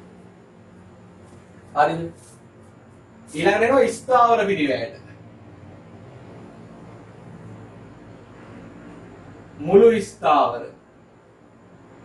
මුළු ස්ථාවර පිරිවැය. total fixed cost. fixed ස්ථාවරයි. fixed cost එකේ මුළු එක total fixed cost. ඊළඟට සාමාන්‍ය ස්ථාවර. සාමාන්‍ය ස්ථාවර පිරිවැය. AFC. සාමාන්‍ය එක හැදෙන්නේ කොහොමද? මුළු එක. මුළු කියන්නේ TFC. බෙදනවා Q ගේ. මේකට ආන්තික එකක් නැත්තේ ඇයි? ස්ථාවර පිරිවැයට ආන්තික එකක් නැහැ නේ. මම දෙකයි අඳලා තියෙන්නේ. ඊළමදීන්ද? නැහැ. ආන්තික කියන්නේ අමතර කියන එක. හරිද? කෙටි කාලීන නිෂ්පාදනයේදී ස්ථාවර සාධක වැඩි කරන්න බෑ. ස්ථාවර සාධක වැඩි කරන්න බෑ කියන්නේ ස්ථාවර පිරිවැයක් වෙනස් වෙන්නේ නැහැ. ඒ ස්ථාවර කියන්නේ එක කර්මාන්ත ශාලාවයි නම් තියෙන්නේ. කර්මාන්ත ශාලාවේ හදන්න යන පිරිවැය වරිපරම් ටික ලක්ෂණේ ටික ඒව වෙනස් වෙන්නේ නැහැ. කර්මාන්ත ශාලාව කුලියට ගත්ත එක නම් කුලිය වෙනස් වෙන්නේ නැහැ. මොකද කර්මාන්ත ශාලාව කියන ප්‍රමාණය කෙටි කාලෙදි වෙනස් වෙන්නේ අඩු වෙන්නේ නැහැ වැඩි වෙන්නේ. ඒ නිසා ස්ථාවර පිරිවැයක් වෙනස් වෙන්නේ නැහැ. එතකොට වෙනස් වෙන්නේ නැති එකක අමතර එකක් නැහැ. වෙනස් වෙන්නේ නැහැ කියන්නේ වෙනසනේ අමතර කියලා කියන්නේ. වෙනස් වෙන්නේ නැති එක නිකන් ආන්තික ස්වරූපයක් නැහැ. හරිද? හරි. ඊළඟට අපි බලමු නිෂ්පාදන පිරිවැය. නිෂ්පාදන පිරිවැය හැදෙන්නේ මේ දෙක එකතු වෙලා. හරිද? නිෂ්පාදන පිරිවැය මේ ස්වරූප තුනම තියෙනවා. පළවෙනි එක මුළු නිෂ්පාදන පිරිවැය. මුළු නිෂ්පාදන පිරිවැය. හරිද? ඒ කියන්නේ TC total cost. හරිද? මේක හොයාගන්න තව ක්‍රමයක් තියෙනවා. මේක සමානයි මේ දෙකේ එකතුවට. විචල්‍යයි ස්ථාවරයි. විචල්‍යයටයි ස්ථාවරයයි දෙන්නටම මුළු ස්වරූපයක් තියෙනවා. මේ තියෙන්නේ. විචල්‍ය එක්කිනාගේ මුළු ස්වරූපය මුළු විචල්‍ය. ස්ථාවර එක්කිනාගේ මුළු එක මුළු ස්ථාවර ටික. එහෙනම් සමීකරණයක් ලියුව හැකි TVC ධන TFC සමානයි TC. දැන් මේකට සමීකරණයක් නැහැ. ඒක ගොඩක් එකතු කරලා නෙමෙයිනේ. හැබැයි නිෂ්පාදන පිළිවෙල කියන්නේ මේ දෙක එකතුවට. එහෙනම් මුළු විචල්‍ය පිළිවෙලයි මුළු ස්ථාවර පිළිවෙලයි සමානයි මුළු නිෂ්පාදන පිළිවෙලයි. TC සමානයි TVC තනු TFC. හරිද? ඊළඟට ගන්නවා මේකේ සාමාන්‍ය ස්වરૂපය. සාමාන්‍ය මුළු පිළිවෙල. හරිද? average total cost. මේක තමයි නිකම් AC කියලා කියනවා ඈ. අර මේ දෙකට නිකම්ම කියන්න බෑ. ඒක මොකක්ද කියලා හොයාගන්න. නිකම්ම AC කිව්වොත් ATC කිව්වොත් දෙකම එකයි. ඒක හොයාගන්න පුළුවන් එක ක්‍රමයක් තමයි මේවා කොහොමද සාමාන්‍ය කිව්වේ? මුළු එකව බෙදුවා කිව්වලු. මුළු එකව බෙදුවා කිව්වලු. එහෙනම් ඒක අපි මෙතනක් ගමු. මේකේ මුළු එක TC බෙදීම කිව්. හරිද? ඒ වගේම මෙයා හැදෙන්නේ මේ දෙකෙන් නිසා මුන් දෙන්නටම සාමාන්‍ය ස්වරූප දෙකක් තියෙනවා නේ. මුගෙත් තියෙන සාමාන්‍ය එකක් මෙයාගෙත් තියෙන සාමාන්‍ය එකක්. ඒ දෙකත් එකතු කරාම ඔය උත්තරේමයි එන්නේ. AVC ධන AFC. AVC ධන AFC සමානයි මොකද? ATC එවත් AC ට. TC බෙදීම කිව්වොත් ඒකම ගන්න පුළුවන්. හරි. අවසානෙට ආන්තික පිරිවැය. ආන්තික මුළු පිරිවැය කියන්නේ ඒයි. හේතුවක් තියෙනවා කියන්න. ආන්තික පිරිවැය marginal cost. ආන්තික පිරිවැය marginal cost. ආන්තිකය හෙව්වේ කොහොමද? delta TC බෙදීම delta Q. මේකමයි ගන්නෙ මෙතෙන්. මේකේ delta උන් දෙන්න ගන්න බෑ. හරි බෙදලා තමයි ගන්නෙ. හරි. දැන් මම කියන්නේ ඇයි මෙතන ආන්තික විචල්‍ය කියලා කිව්වේ නැත්තේ? හරිද? ආන්තික විචල්‍ය කිව්වේ නැත්තේ? නිකම්ම ආන්තික පිරිවැය කිව්වේ. හරි. ඒකට හේතුවක් තියෙනවා. මේ බලන්න. ඔයා හිතන්න අපි දැනට නිමැවුම ඒකක 100ක් හදනවා. නිමැවුම ඒකක 100ක් හදනවා. එතකොට මේකට යනවා කියලා හිතන්න විචල්‍ය පිරිවැය. විචල්‍ය පිරිවැය යනවා කියලා හිතන්න 1000ක්. විචල්‍ය පිරිවැය 1000ක් යනවා. හරිද? ස්ථාවර පිරිවැය 5000ක් යනවා කියලා හිතන්න. ඒකක 100ක තත්ත්වය මේකේ. මේක ඒකක 200ක් වෙනකොට නිමැවුම ඒකක 200ක් වෙනකොට ඔයා හිතන්න විචල්‍ය පිරිවැය යනවා කියලා 3000ක් මේ ඉලක්කම් එනවා හිතන්න එපා දැන් ගන්න. 1000යි 3000 උනේ. ඇයි 4000 උනේ නැත්තේ මම හිතලා දාන්න. හැබැයි මට කියන්න ඕනේ මේකයි. හැබැයි ස්ථාවර පිරිවැය නිමැවුම එක ගාන වෙනස් වුණාද වෙනස් වෙන්නේ නැහැනේ.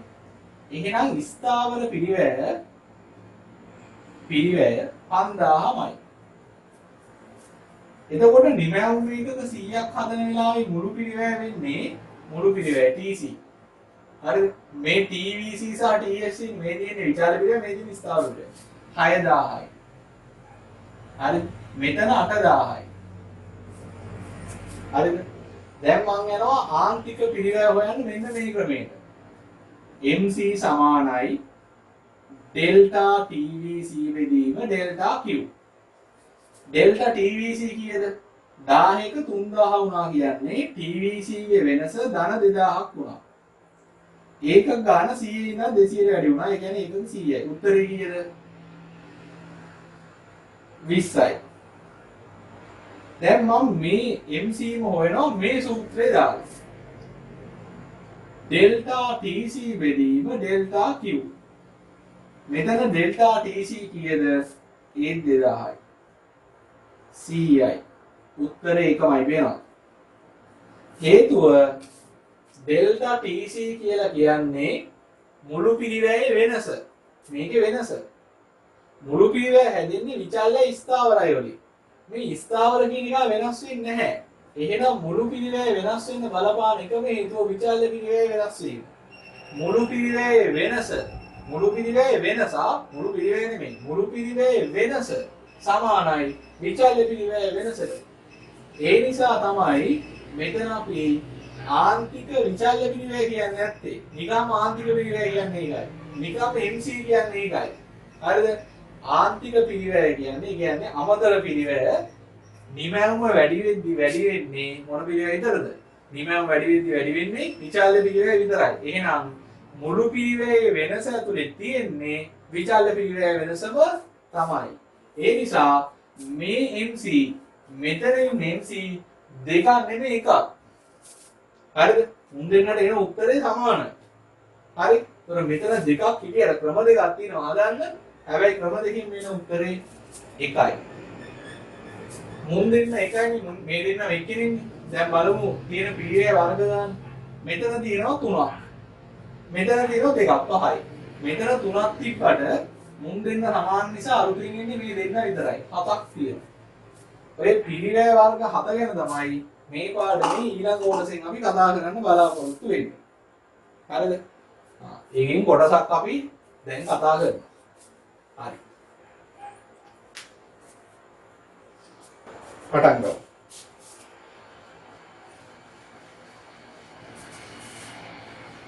මේකෙදි නම් අපි අර සංඛ්‍යාත්මක උදාහරණයට යන්නේ නැහැ. දැන් අපි පාඩම ටිකක් දන්නවා. හරිද? සංඛ්‍යාත්මක උදාහරණයකට යන්නේ නැහැ. අපි කෙලින්ම යන්නේ මේ වගේ වක්‍රාන්තික. දැන් අපි බලමු මුලින්ම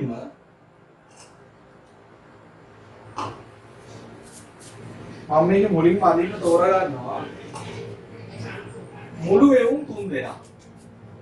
මුළු විචල්්‍ය, මුළු ස්ථාවර සහ මුළු පිරිවැය.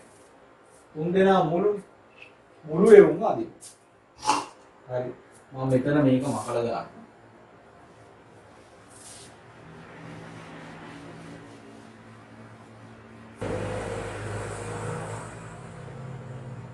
මෙතන තියෙන්නේ නිෂ්පාදන පිරිවැය. මේ පාර මෙතන තියෙන්නේ නිමැවුම්. නිමැවුමට අනුව බලමු කොහොමද පිරිවැය වෙනස් වෙන්නේ කියලා. හරි.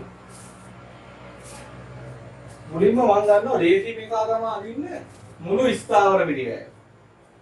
මොකද මුළු ස්ථාවර පිරිවැය කියන්නේ කෙටි කාලෙදී වෙනස් කරන්න බැරි ස්ථාවර සාධක ටික වෙනුවෙන් ගියපු පිරිවැය. අපි උදාහරණයක් ගත්තොත් අර කර්මාන්ත ශාලාව හදන්න ගියපු පිරිවැය. දැන් ළමයි කර්මාන්ත ශාලාව හදන්න ගියපු පිරිවැය නිමැවුම් මේකක බිඳුවේදී තියෙනවා. කර්මාන්ත ශාලාව හදන්න ගියපු පිරිවැය අපි ඇඟලුම් මේකක එකක්වත් හැදුවේ නැති වුණොත් එහෙමම තියෙනවා. හදන ඇඟලුම් මේකක ගාන වැඩි වුණොත් ඒත් එච්චරම තමයි. හදපු එක එහෙමම තියෙනවා. ඒ හින්දා මේක මෙන්න මේ වගේ කොටසකින් තමයි එන්නේ. නිමැවුම් මේකක බිඳුවේදී තියෙනවා. නිමැවුම් වැඩි වුණා කියලා වැඩි වෙන්නේ නැහැ. මේ තමයි TX.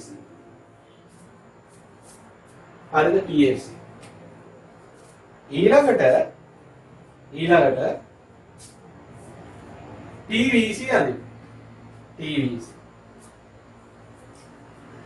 විචල්්‍ය පිරිවැය යන්නේ විචල්්‍ය සාධක වලටනේ. හරිද? නිමැවුම බිඳුවේදී ඒ කියන්නේ ඇඟලුම් හදන්න නැත්නම් විචල්්‍ය සාධක ශ්‍රමය ඕනේද? නෑ. එහෙනම් නිමැවුම් මේකක බිඳුවේදී විචල්්‍ය සාධක නැති නිසා විචල්්‍ය පිරිවැය නැහැ. එහෙනම් නිමැවුම් මේකක බිඳුවේදී මේ වක්‍රය පටන් ගන්න ඕනේ මූල ලක්ෂයෙන්. මම යදින්නේ TVC යක්. හරිද? ඊළඟට අපේ නිමැවුම හැසිරෙන විදිහයි පිරිවැය හැසිරෙන විදිහේ අතර සම්බන්ධයක් තියෙනවා. ඒ සම්බන්ධය තමයි මෙන්න මේක. මේ බලන්න. දැන් අපි මේ යන්නේ මුළු ගැන. මුළු පළදාව. ඒ කියන්නේ මේ මෙන්න මේ මුළු පළදාව මුලින්ම වැඩි වෙන වේගයකින් වැඩි වුණා. වැඩි වෙන වේගයෙන් වැඩි වුණා. පස්සේ මතකද අඩු වෙන වේගයකින් වැඩි වුණා. එතකොට මුළු විචල්්‍ය පිරිවැය සහ මුළු පිරිවැය මොකද මුළු ස්ථාවර පිරිවැයයි නිමැවුම අතර සම්බන්ධයක් නැහැ. එයා වයින් කරන්න. මෙයා වැඩි වෙන වේගයෙන් වැඩි වෙනකොට වැඩි වෙන වේගයකින් වැඩි වෙන්නේ ඵලදාව වැඩි කාලේ. ඵලදාව වැඩි නම් මුළු පිරිවැය වැඩි වෙන්නේ අඩු වෙන වේගයකින්. අඩු වෙන වේගයකින් වැඩි වේ. නිමැවුම අඩු වෙන වේගයකින් වැඩි වෙනවා නම් පිරිවැය වැඩි වෙන වේගයකින් වැඩි වෙනවා. ඔය දෙක සම්බන්ධයි. හේතුව ඵලදාව අඩු වෙන්න පිරිවැය යන වේගය වැඩි. හරිද? නිමැවුම වැඩි වෙන වේගය වැඩි වෙන්න පිරිවැය අඩු වෙන්නේ නැහැ. හරිද? මොකද 100ක් හදන්න යන පිරිවැයට වඩා 200ක් හදන්න යන පිරිවැය අඩු වෙන්නේ නැහැ. නමුත් වැඩි වෙන වේගය අඩු වෙනවා.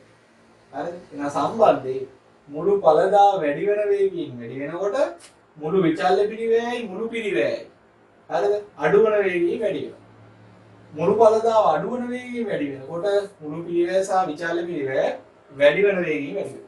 එහෙනම් මෙන්න මේ Q1 දක්වානේ මෙයා වැඩි වෙන වේගයකින් වැඩි වෙන්නේ. හරි එතකොට නැම්ම තියෙන්නේ මේ පැත්ත. ඒ වෙනකන් පිරිවැය මොකද වෙන්නේ? අඩු වෙන වේගයකින් වැඩි වෙනවා. අඩු වෙන වේගය කියන්නේ මෙන්න මේකයි. පස්සේ වැඩි වෙන වේගයෙන් වැඩි. ඔන්න ස්වරූපේ. මේ තියෙන්නේ TVC. TVC තමයි බිඳුවේ පටන් ගන්න. බිඳුවේ පටන් ගත්තා මේ දක්වා වැඩි වෙන වේගයෙන් වැඩි වුණා මෙතෙන් යනවා. මේ අඩු වෙන වේගයෙන් ඊට පස්සේ වැඩි වෙන වේගයෙන් වැඩි. මේ දෙක අතර එයාගේ වෙනසක් නැහැ. මේත් එක්ක සම්බන්ධයක් නැහැ යාගේ. හරිද? ඊළඟට වැඩකුත් නැහැ. ඊළඟට දැන් අපි අඳින්න යන්න ඕනේ TC. TC සමානයි TVC දාන TFC කියලා කියනවා. මුළු පිරිවැය කියන්නේ මුළු විචල්්‍ය පිරිවැයයි මුළු ස්ථාවර පිරිවැය දෙක එකතුවට. ඉතින් උන් දෙන්න මේක ඇතුළේ ඉන්නවද? TVC දාන TFC. හරි උන් දෙන්න ඉන්නවා. දැන් එහෙනම් කරන්න ඕනේ TVC නේ වෙනස් වෙන්නේ එක. මෙහෙන් ළඟට ගෙහිලා යන්නේ. මෙයා ස්ථාවරයි. මෙතන සෙන්ටිමීටර් 2යි නම් දිගටම සෙන්ටිමීටර් 2යි. ඒ කියන්නේ ළමයි මේකේ කතාව TC සමානයි TVC දාන TFC. TFC ස්ථාවරයි. හැම තැනකදීම TFC ස්ථාවරගේ TVC එකතු කරලා නම් TC එනවා. මේ තියෙන්නේ TVC ප්‍රස්තාවය. මේ තියෙන්නේ TFC ප්‍රස්තාවය. TFC කියන එකයි ස්ථාවරයි. ඒ ස්ථාවර TFC හැම අවස්ථාවකදීම TVC එකතු කරගෙන ගියොත් එහෙම අන්නේ ලක්ෂ ටික යාකලා අපිට හම් වෙනවා මොකවද? හම් වෙනවා TC. හරිද? දැන් එහෙම හදමු. හිතන්න ඒකද බිඳුවේදී. බිඳුවේදී TVC කියලා එකක් නැහැ. ඒකද බිඳුවේදී TVC කියලා එකක් නැහැ. බිඳුවේදී පටන් ගන්න. එහෙනම් TFC ම තමයි මොකෙක් වෙන්නේද? TC වෙන්නේ. එහෙනම් TC කියන වක්‍රය පටන් ගන්න ඕනේ TFC ගාවින් වෙන විදිහට. තේරුණාද දන්නේ නැහැ කියපේ. මේ බලන්න. නිමැවුම් මේකක බිඳුවේදී විචල්්‍ය පිරිවැයක් නැහැ. TVC බිඳුවයි. TVC බිඳුවක් වුණාම TC හැදෙන්නේ TVC ට TFC එකතු කරලා නිසා මේක බිඳුවක් වුණාම මෙතනදී පාගය වෙනවා මෙතනට. මෙතන 10 නම් මෙතනත් 10. මෙතන ලක්ෂණ මෙතන ලක්ෂණ. හරිද? ඊළඟට මෙන්න මේ TFC ගේ උස හැම තැනකටම ලකුණු කරගෙන යන්න. ළඟ ලකුණු කළොත් හොඳ ප්‍රස්ථාරයක් වල දක ගන්න පුළුවන්. මේ වගේ. මතයතු මේ අන්තිම එකටත් ලකුණු කරන්නේ. නැත්නම් උත්තරේ එන්නේ නැහැ. දැන් මෙතනින් පටන් අරගෙන මේ ලක්ෂ ටික හරහා සුමටව ඇඳගෙන යන්න වැඩි. සුමට යන විදිහට වක්‍රයක් එයි. මගේ එක හරියට මැන්න නැති නිසා තමයි එන්නේ නැත්තේ හරියට. නැත්තම් හරියට එනවා. TC. ඔයා මැන්නලා බැලුවොත් හැම වෙලේම මේ දෙක අතර තියෙන පරතර සමානයි. මේක බැලුව බැලමට එහෙම සමානයි කියලා පේන්නේ නැහැ. කමන්නේ. ඒකවල තමයි රූපේ හරි. මේක බැලුව බැලමට සමාන්තරයි කියලා පේනොත් එහෙම ඇත්තටම සමාන්තර නැහැ. ඒ තමයි ඒකේ හැටි. ඔයා වෙන්න ඕනේ මෙන්න මේ තියෙන TSC පරතරය ළඟ ළඟ මෙහෙම උඩට ලකුණු කරගෙන යන්න. ඊට පස්සේ මේ ආපු ටිප්පේලියද කියන්නේ TC. හරියට මෙන්න. මතකද මෙන්න මේ අන්තිම ලක්ෂණත් උඩට ඒ පරතරය එකතු කරන්නේ. ඒතකොට තමයි TC වක්‍රය හරියට එන්නේ. හරිද?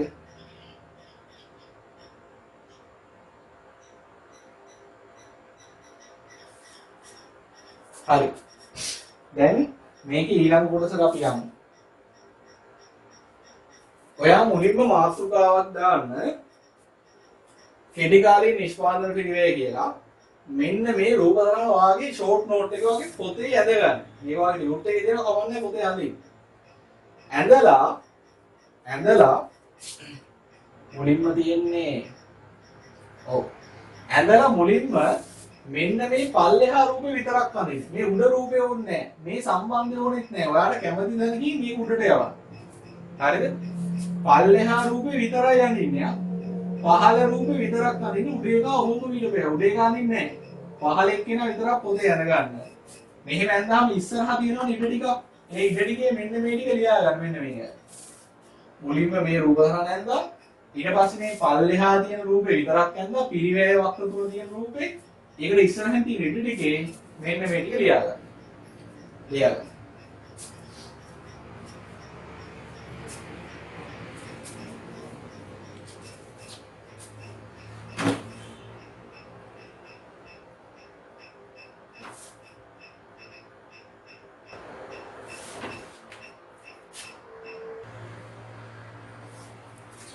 හරි. දැන් මේ වක්‍ර තුන ඇඳගත්තට පස්සේ අපි ගාව දැන් ටියුට් එක නැති නිසා මේ ඇඳ වක්‍රයේ පල්ලෙහායි මෙන්න මේ පල්ලෙහා වක්‍ර තුනට ලියා ගන්න මේක 10 වෙනි පිටුවට තමයි අපි අඳ ගන්න ඕන. 10 වෙනි පිටුවේ අඳින්නේ කියලා කෙටියෙන් ලියා ගන්න ටියුට් එක හම්බ වුණාම මේ විදිහට ලියා ගන්න. එතකොට මේකට අදාළව මේ මුළු විචල්්‍ය පිරිවැය සහ මුළු පිරිවැය වක්‍රය ඒත් එක්කම මුළු ස්ථාවර පිරිවැය වක්‍රයේ හැසිරීම ගැන මම ටියුට් එකේ නෝට් එකක් දාලා තියෙනවා. ඒක මම දැන් කියවන්නම්. ඒක ලොකුවට ඕන වෙන්නේ නැහැ. මේකේ හැසිරීම දාලා තියෙනවා නිෂ්පාදන පිරිවැය හැසිරීම නිෂ්පාදන සිතේ හැසිරීම මත තීරණය වේ. එනම් මුළු නිමැවුම වැඩි වෙන වේගයකින් වැඩි වෙනට. ඒ ටික දැන් අපි ලියාගෙන තියෙන්නේ. මුළු පිරිවැය වැඩි වෙන්නේ අඩු වෙන වේගයකින්. මුළු නිමැවුම අඩු වෙන වේගයකින් වැඩි වෙනකොට මුළු පිරිවැය වැඩි වෙනවා වැඩි වෙන වේගයකින්. හරිද? ඒ වගේම තමයි සාමාන්‍ය නිමැවුම සහ ආන්තික නිමැවුමට සම්බන්ධයි සාමාන්‍ය පිරිවැය ආන්තික පිරිවැය. අපි මේ ටික පස්සේ කතා කරමු. හරිද? එතකොට මුළු විචල්්‍ය පිරිවැය කියන කොටසට ආවොත් ඒකේ කියනවා නිෂ්පාදන ක්‍රියාවලියට සම්බන්ධ කරන විචල්්‍ය සාධක වෙනුවෙන් තමයි දරන්නේ විචල්්‍ය පිරිවැය. උදාහරණ අමුද්‍රව්‍ය තියෙනවා ශ්‍රමය විදුලිය ඉන්ධන වගේ දේවල් විචල්්‍ය සාධක විදිහට ගන්න. ඒකේ කියනවා කෙටි කාලීන නිෂ්පාදන පිරිවැය තුළ ඇතුළත් මුළු විචල්්‍ය පිරිවැය නිමැවුම සමග වෙනස් වේ. මුළු විචල්්‍ය කියන එක නා පේනවනේ නිමැවුමත් එක්ක වෙනස් වෙලා තියෙනවා. නිමැවුම ශූන්‍ය වෙන විට විචල්්‍ය සාධක අවශ්‍ය නැති නිසා විචල්්‍ය සාධක නැහැ. ඒ නිසා විචල්්‍ය පිරිවැයකුත් නැහැ. මුළු විචල්්‍ය පිරිවැය මූල ලක්ෂයෙන් පටන් ගන්නවා. ඊළඟට මුළු නිමැවුම වැඩි වෙන වේගයෙන් වැඩි වෙනකොට නිමැවුම සහ පිරිවැය අතර තියෙන සම්බන්ධය අනුව පිරිවැය වැඩි වෙන්න ඕන අඩු වෙන වේගයෙන්. ඊළඟට මුළු නිමැවුම අඩු වෙන වේගයෙන් වැඩි වෙනකොට මුළු විචල්්‍ය පිරිවැය වැඩි වෙන්න ඕන වැඩි වෙන වේගයෙන්. ඒ අනුව TVC වක්‍රයේ ප්‍රධාන අදියර දෙකක් තියෙනවා. අඩු වෙන වේගය සහ වැඩි වෙන වේගය. ඊළඟට මුළු ස්ථාවර පිරිවැය ගැන කියනවා නිෂ්පාදන ක්‍රියාවලියට සම්බන්ධ ස්ථාවර සාධක මත දරන පිරිවැය ස්ථාවර පිරිවැය. ස්ථාවර සාධක කියන්නේ නිමැවුමත් එක්ක වෙනස් නොවන ඒවා. ඒ කියන්නේ ක්‍රමක්ෂය, බලපත්‍ර ගාස්තු, ප්‍රාග්ධනය සඳහා පොලිය ඒවා නිමැවුම නැති වුණත් දරන්න වෙනවා. හරි.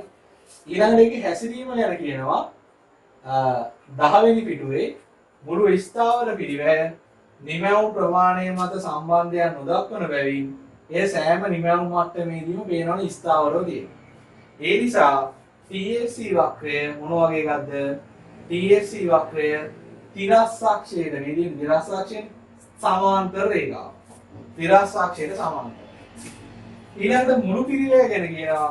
මුළු පිරිවැය කියන්නේ විචල්්‍ය සාධක සහ ස්ථාවර සාධක කියන සාධක දෙක වෙනුවෙන්ම දරන පිරිවැය. නිමැවුම ශූන්‍ය වෙන අවස්ථාවේ, ඒ කියන්නේ මෙන්න මේක මම කියලා දුන්නේ.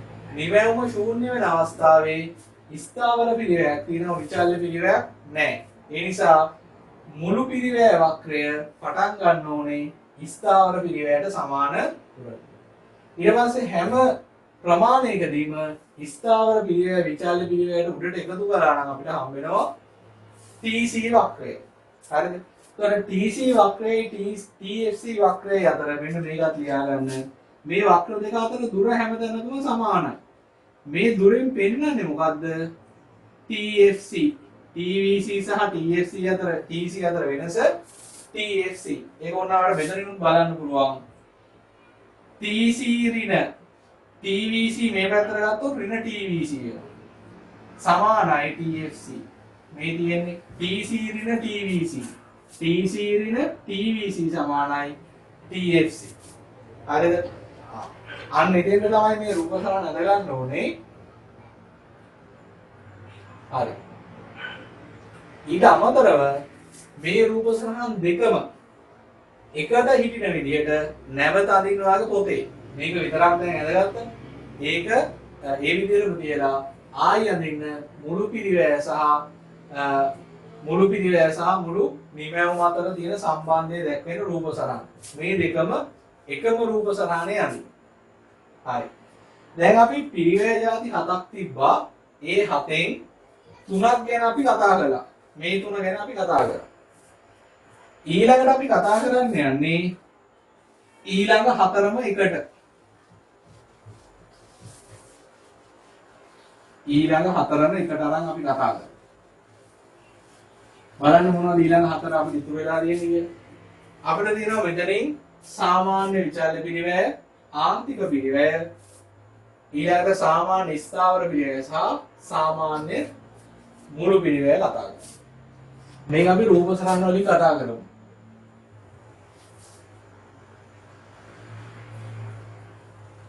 හරි. දැන් මුකුත් අඳින්න ඕනේ නැහැ. රූප සරණ අඳින්නදී බලා ගන්න. නිමැවුම මේ පැත්තේ පිරිවැය. හරි. මේකේ තියෙනවා මෙන්න මේ වගේ සම්බන්ධයක්. නමුත් මේ සම්බන්ධෙට වැටෙන්නේ නැහැ ස්ථාවර පිරිවැය. මොකද ස්ථාවර පිරිවැය නිමැවුමත් එක්ක වෙනස් වෙන්නේ නැහැ. පළදාව සහ පිරිවැය අතර සම්බන්ධයක් ගොඩනගා ගන්න බැහැ. ඒ නිසා මුලින්ම ස්ථාවර පිරිවැය තියෙන කෙනා අනගින් AFC. මේ AFC හැදෙන්නේ තමයි TFC බෙදීම Q ගෙන්. ඒ කියන්නේ මුළු ස්ථාවර පිරිවැය Q ගෙන් බෙදලා තමයි ඇති වෙන්නේ AFC. අපි මොකද උදාහරණයක් ගමු. අපි හිතමු මේ තියෙන්නේ නිමැවුම් Q. බිංදුව 10 20 30 යනවා. TFC කියන එක හැමතැනදීම ස්ථාවර. අපි 1000 කිය. 1000 නම් හැමතැනම 1000යි. හැමතැනම 1000යි නේ. හරි. ඊළඟට අපි AFC හෙව්වොත් මේ තියෙන AFC හොයන සූත්‍රය AFC හොයන්නේ TFC බෙදීම Q ගෙන්. TFC තියෙනවා Q ගෙන් බෙදලා උත්තරය ගන්න. 1000 බිංදුවෙන් බෙදුවොත් උත්තරේ අනන්තයයි. ඒක අපි ගන්නේ නැතුව ඉන්නේ. හරිද? ඊළඟට 10ක් හදද්දි 1000යි. ඒ කියන්නේ AFC එතකොට 1000 බෙදීම 10 100යි. මෙතන 1000 බෙදීම 20 50යි. මෙතන 1000 බෙදීම 30 33යි 3යි 3යි. මෙතන 40 තිබ්බනම් ඒත් 1000යි. එතකොට මේක 25යි. 50 තිබ්බනම් ඒත් 1000යි. එතකොට මේක 20යි. ඒතරාට පේනවා මේ AFC කියන එක නාගේ හැසිරීම තමයි නිමැවුම වැඩි වෙද්දි මෙයා ක්‍රමයෙන් අඩු වෙගෙන යනවා. අඩු වෙගෙන යනවා. හරිද? මෙයාගේ මේ පළවෙනි ඉලක්කම ගැන හරියට උත්තරේ හොයාගන්න බැරි නිසා මේ වක්‍ර අඳින්න එපා. මේ ලක්ෂ්‍ය දෙක ගෑවෙන විදිහට ඡේදනයේ විතර අඳින්න එපා. හරිද? මේ AFC ගේ හැසිරීම වෙන්නේ මෙන්න මේ වගේ වක්‍රයක් ඉන්නේ. AFC. මේක ඍජු කෝණාශ්‍රාකාර බහුවලයක හැඩයක්. ඒ කියන්නේ ඔයාලට මතක නම් අපි ඇඳා ඒකීය නම් ඉල්ලුම් සම්මිතාවයේ තියෙන වක්‍රයක්. අන්න ඒ වගේ තමයි මේක. හරිද? හරි. දැන් යාගෙන අපි මෙතනින් පස්සේ කතාව අමතක කරලා තව තුනක් තියෙනවා දෙන්න.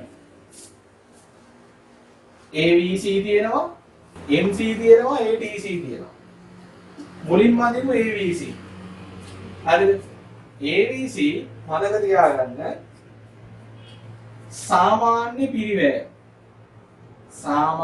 පිරිවැය සාමාන්‍ය ඵලදාව මත තමයි තීරණය වෙන්නේ. සාමාන්‍ය ඵලදාව සාමාන්‍ය පිරිවැය. ඔයාලට මතක නම් සාමාන්‍ය ඵලදාවට හැසිරීම් අදියර දෙකක් තිබ්බා. සාමාන්‍ය ඵලදාව වැඩි වුණා අඩු වුණා. ඒකේ වේග තිබ්බේ නැහැ. එතකොට සාමාන්‍ය ඵලදාව වැඩි වෙනකොට සාමාන්‍ය පිරිවැය අඩු වෙනවා. සාමාන්‍ය ඵලදාව අඩු වෙනකොට සාමාන්‍ය පිරිවැය වැඩි වෙනවා.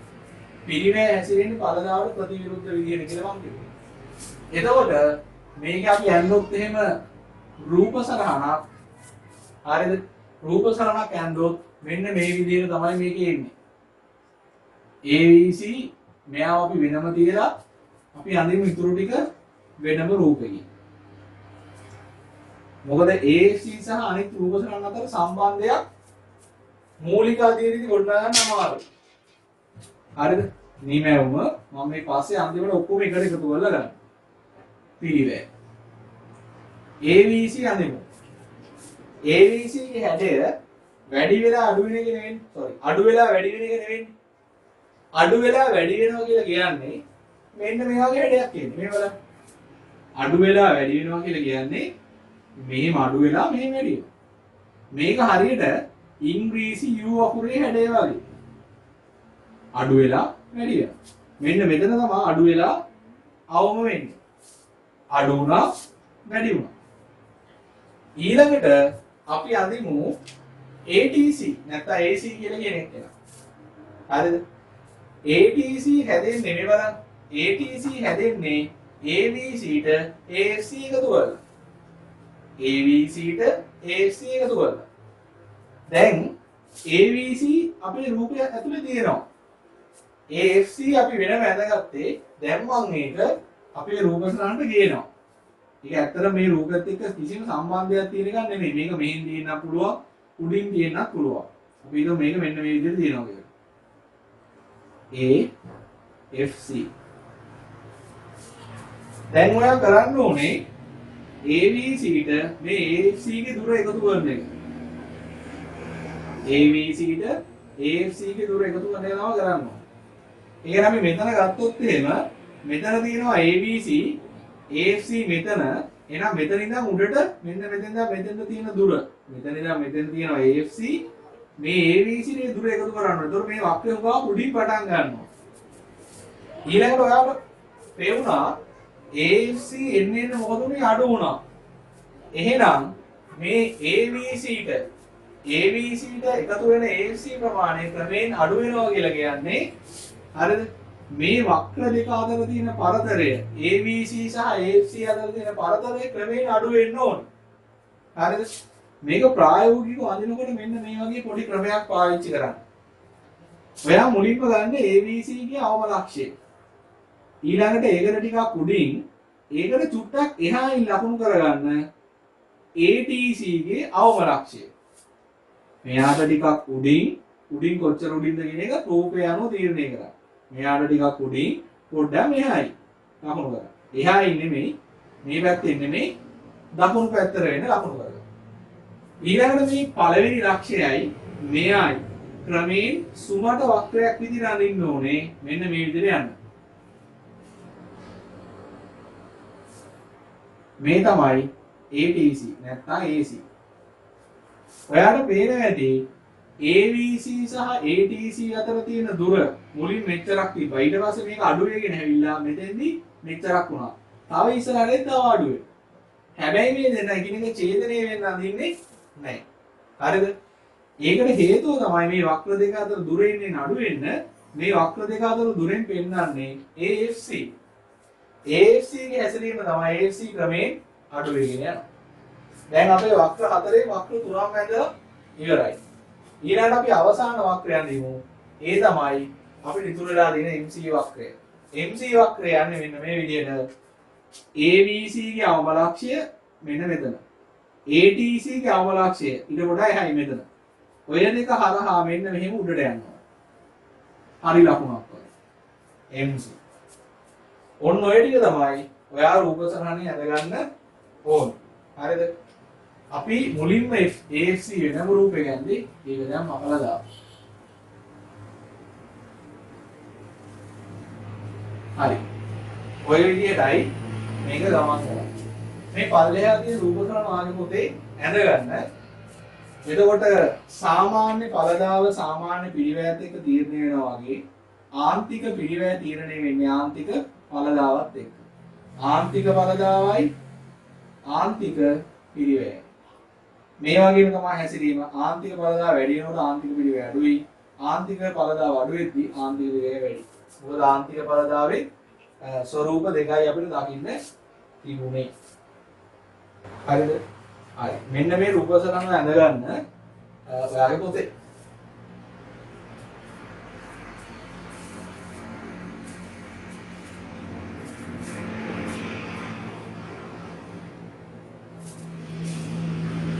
හරි. ඔයාට තව වෙලාව ඕනේ නම් මේ වීඩියෝ එක පොඩ්ඩක් නවත්තලා මේ රූප සරහන හරියට ඇඳගන්න. ඒතර මේක අඳිනකොට ABC ඉංග්‍රීසි U අකුරේ හැඩය AFC ඉංග්‍රීසි U අකුරක් නෙමෙයි. එයා ඇවිල්ලා ඍජු කෝණාශ්‍රාකාර බහුවලයක හැඩය ගන්නෙ. මේ වක්‍රයේ පිහිටන විදිය සහ අනිකුත් වක්‍ර අතර සම්බන්ධයක් නැහැ. මේක ඔයා මේ පැත්තෙන් ඇඳ කියලා වැරදි දාන්නෙත් නැහැ. ඒ විචාල පිළිවෙල වෙනයි, ස්ථාවර පිළිවෙල වෙනයි. ඊළඟට ABC සහ ATC අතර දුරෙන් පෙන්නන්නේ AFC නිසා AFC ක්‍රමයෙන් අඩු වෙන හින්දා ATC සහ ABC අතර පරතරය ක්‍රමයෙන් අඩු වෙන විදිහට අඳින්න. හැබැයි මේ දෙන්න ඡේදනය වෙන්න අඳින්නේ නැහැ. ඊළඟට ABC සහ ATC ගේ අවම ලක්ෂ්‍ය හරහා යන විදිහට MC වක්‍රය අඳින්න. ඔය විදිහට රූප සරහන් ටික ඔයාලට හදා ගන්න පුළුවන්. හරි. මේ රූප සරහන ඇඳගත්තට පස්සේ ඔය රූප සරහනේ ඉස්සරහින් ලියා ගන්න මේක ඔයා අඳින්න ඕනේ ඔයාගේ 12 වෙනි පිටුවේ. 12 වෙනි පිටුවට අඳින්න ඕනේ මෙන්න මේ රූප සරහන. මේ රූප සරහන 12 වෙනි පිටුවට ඇඳ ගන්න ඕනේ ටියුබ් එක ලැබුණා. හරි. අපි බලමු මේකේ තියෙනවා පිළිවෙල ටික හැදෙන විදිහ වෙන වෙනම විස්තර කරලා සාමාන්‍ය විචාල්‍ය පිළිවෙල. ඒකේ කියනවා සාමාන්‍ය විචාල්‍ය පිළිවෙල කියන්නේ එක නිමැවුම් මේකකයක් වෙනුවෙන් දරන විචාල්‍ය පිළිවෙල. ඒකේ හැසිරීම දාලා තියෙනවා මේ සාමාන්‍ය විචාල්‍ය පිළිවෙලේ හැසිරීම සාමාන්‍ය පළදාව අනුව තමයි වෙනස් වෙන්නේ. සාමාන්‍ය පිළිවෙල සාමාන්‍ය පළදාව. ඒතර සාමාන්‍ය පළදාව වැඩි වෙනකම් සාමාන්‍ය විචාල්‍ය පිළිවෙල අඩු වෙනවා. සාමාන්‍ය පළදාව අඩු වෙනකොට සාමාන්‍ය විචාල්‍ය පිළිවෙල වැඩි වෙනවා. ඊළඟට පැහැදිලි කරලා තියෙනවා සාමාන්‍ය ස්ථාවර පිළිවෙල. ඒකේ හැසිරීම කියලා තියෙනවා මුළු ස්ථාවර පිළිවෙල වෙනස් වෙන්නේ නැති නිසා ඒකක ගාන වැඩි වෙන්න සාමාන්‍ය ස්ථාවර පිළිවෙල ක්‍රමයෙන් අඩු වෙලා යනවා. හැබැයි ආ බිඳුවක් ඉන්නේ නැහැ. හේතුව තමයි බිඳුවක් එන්න නම් TFC ට එන්න ඕනේ බිඳුවක්. බිඳුව යම් ගානකින් බෙදුවොත් තමයි උත්තරේ බිඳුවක් එන්නේ. TFC ට ධන ගණකයක් තියෙන නිසා කවදාවත් AFC බිඳුවක් වෙන්නේ නැහැ. ක්‍රමයෙන් අඩු වෙගෙන යන විතර. සාමාන්‍ය මුළු පිළිවෙල කියනවා එක එකකයක් වෙනුවෙන් දරන මුළු පිළිවෙල. ඒක හැදෙන්නේ සාමාන්‍ය විචාර පිළිවෙලට සාමාන්‍ය ස්ථාවර පිළිවෙල එකතු කරලා එහෙම එකතු කරලා ගත්තාම සාමාන්‍ය ස්ථාවර පිළිවෙල ක්‍රමයෙන් අඩු වෙන නිසා මේ වක්‍ර දෙක අතර තියෙන පරතරයක් ක්‍රමයෙන් අඩු වෙගෙන යනවා. හරි. ඊළඟට අවසානයේ ආන්තික පිළිවෙල ඒ කියන්නේ අමතර නිමැවුම් මේකකයක් වෙනුවෙන් අමතරව අතිරේකව දරන වෙන පිළිවෙල තමයි ආන්තික පිළිවෙල කියලා කියන්නේ. හරි. රූප සරහන අඳින්න තියෙන ඊට පස්සේ 12 වෙනි පිටුවේ තව අමතර රූපයක් මම ඔයාලට අඳින්න දෙනවා. ඒක අඳින්නේ පොතේ ටියුබ් එකට දාලා නැහැ. අපි අඳිමු සාමාන්‍ය සහ ආන්තික පළදාවත් එක්ක මේ රූප සරහන මේ පැත්තේ පළදාව දාන්න බිඳුව මේ පැත්තේ යදවමු. වැදගත් එක තමයි මෙන්න මේ නිමැවුම් මට්ටම. මම මෙතන Q1 කියලා දාන්නා. එයාව අපි මේ විදිහට උඩට අරගෙන ඉන්න. මෙහෙම. ඔයා දැක්කා AP වක්‍රය නැත්නම් සාමාන්‍ය පළදා වක්‍රය මෙන්න මෙහෙම ක්‍රමයෙන් වැඩි වෙලා මෙහෙම අඩු වෙලා ගියා AP. හරි. ඊළඟට MP වක්‍රය ඊට වඩා උඩින් පටන් අරගෙන මෙන්න මේ හැරීම් වගේ උඩට ඇවිල්ලා මෙයාගේ අවම ලක්ෂ්‍ය හරහා පල්ලෙහාට ගියා. මේ දැන් රූප තරංග ටික බැලුවොත් එහෙම සාමාන්‍ය පළදා මත තමයි සාමාන්‍ය පිළිවෙල තීරණය වෙන්නේ. මේ සාමාන්‍ය පළදාව කන්දක් වගේ. ඒක අනිත් පැත්ත හැරුවහම ඉන්නේ ඉංග්‍රීසි U වක්‍රයේ හැඩයක්. ඒතර මෙයා අනිත් පැත්ත හැරුවහම තමයි මේ ABC වක්‍රය ADC වක්‍රය හම්බෙන්නේ. ඊට පස්සේ මේ තියෙන MP වක්‍රය වලට පේනවා මේ හරිය දිගයි. ඒ නිසා තමයි මේක හරියක් වගේ මේ පැත්ත දිග් වෙලා තියෙන්නේ. මෙයාගේ උපරිම ලක්ෂ්‍ය එනකොට බලන්න මෙයාගේ අවම ලක්ෂ්‍ය එනෝනේ.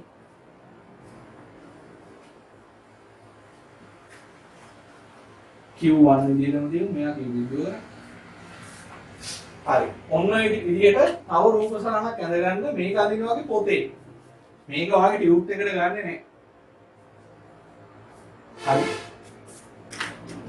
හරි. ඔය විදිහට අපි අවසන් කරනවා කෙටි කාලයේ සම්බන්ධ සියලු දේ. කෙටි කාලීන නිෂ්පාදන පිළිවෙල ගැන ඊට පස්සේ කෙටි කාලයේ නිමැවුම ගැනයි කෙටි කාලේ පිළිවෙල ගැන ඉගෙනගෙන ඉවරයි.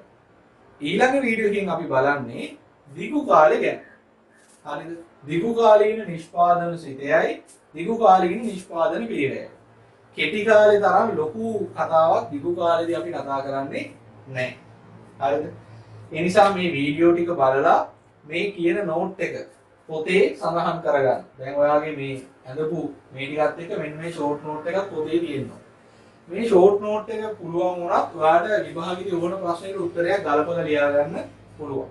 මේ ටික තව ටිකක් විස්තර කරන එක තමයි අපි ටියුට් එකකින් කරලා තියෙන්නේ. හරිද? ඒ නිසා ඊළඟ වීඩියෝ එකේදී අපි දිගු කාලය ගැන කතා කරමු. කෙටි කාලයක් කතා කරලා ඉවර වෙනවත් එක්ක අපි අදට පාඩම අවසන් කරමු. ආයිබෝවන්.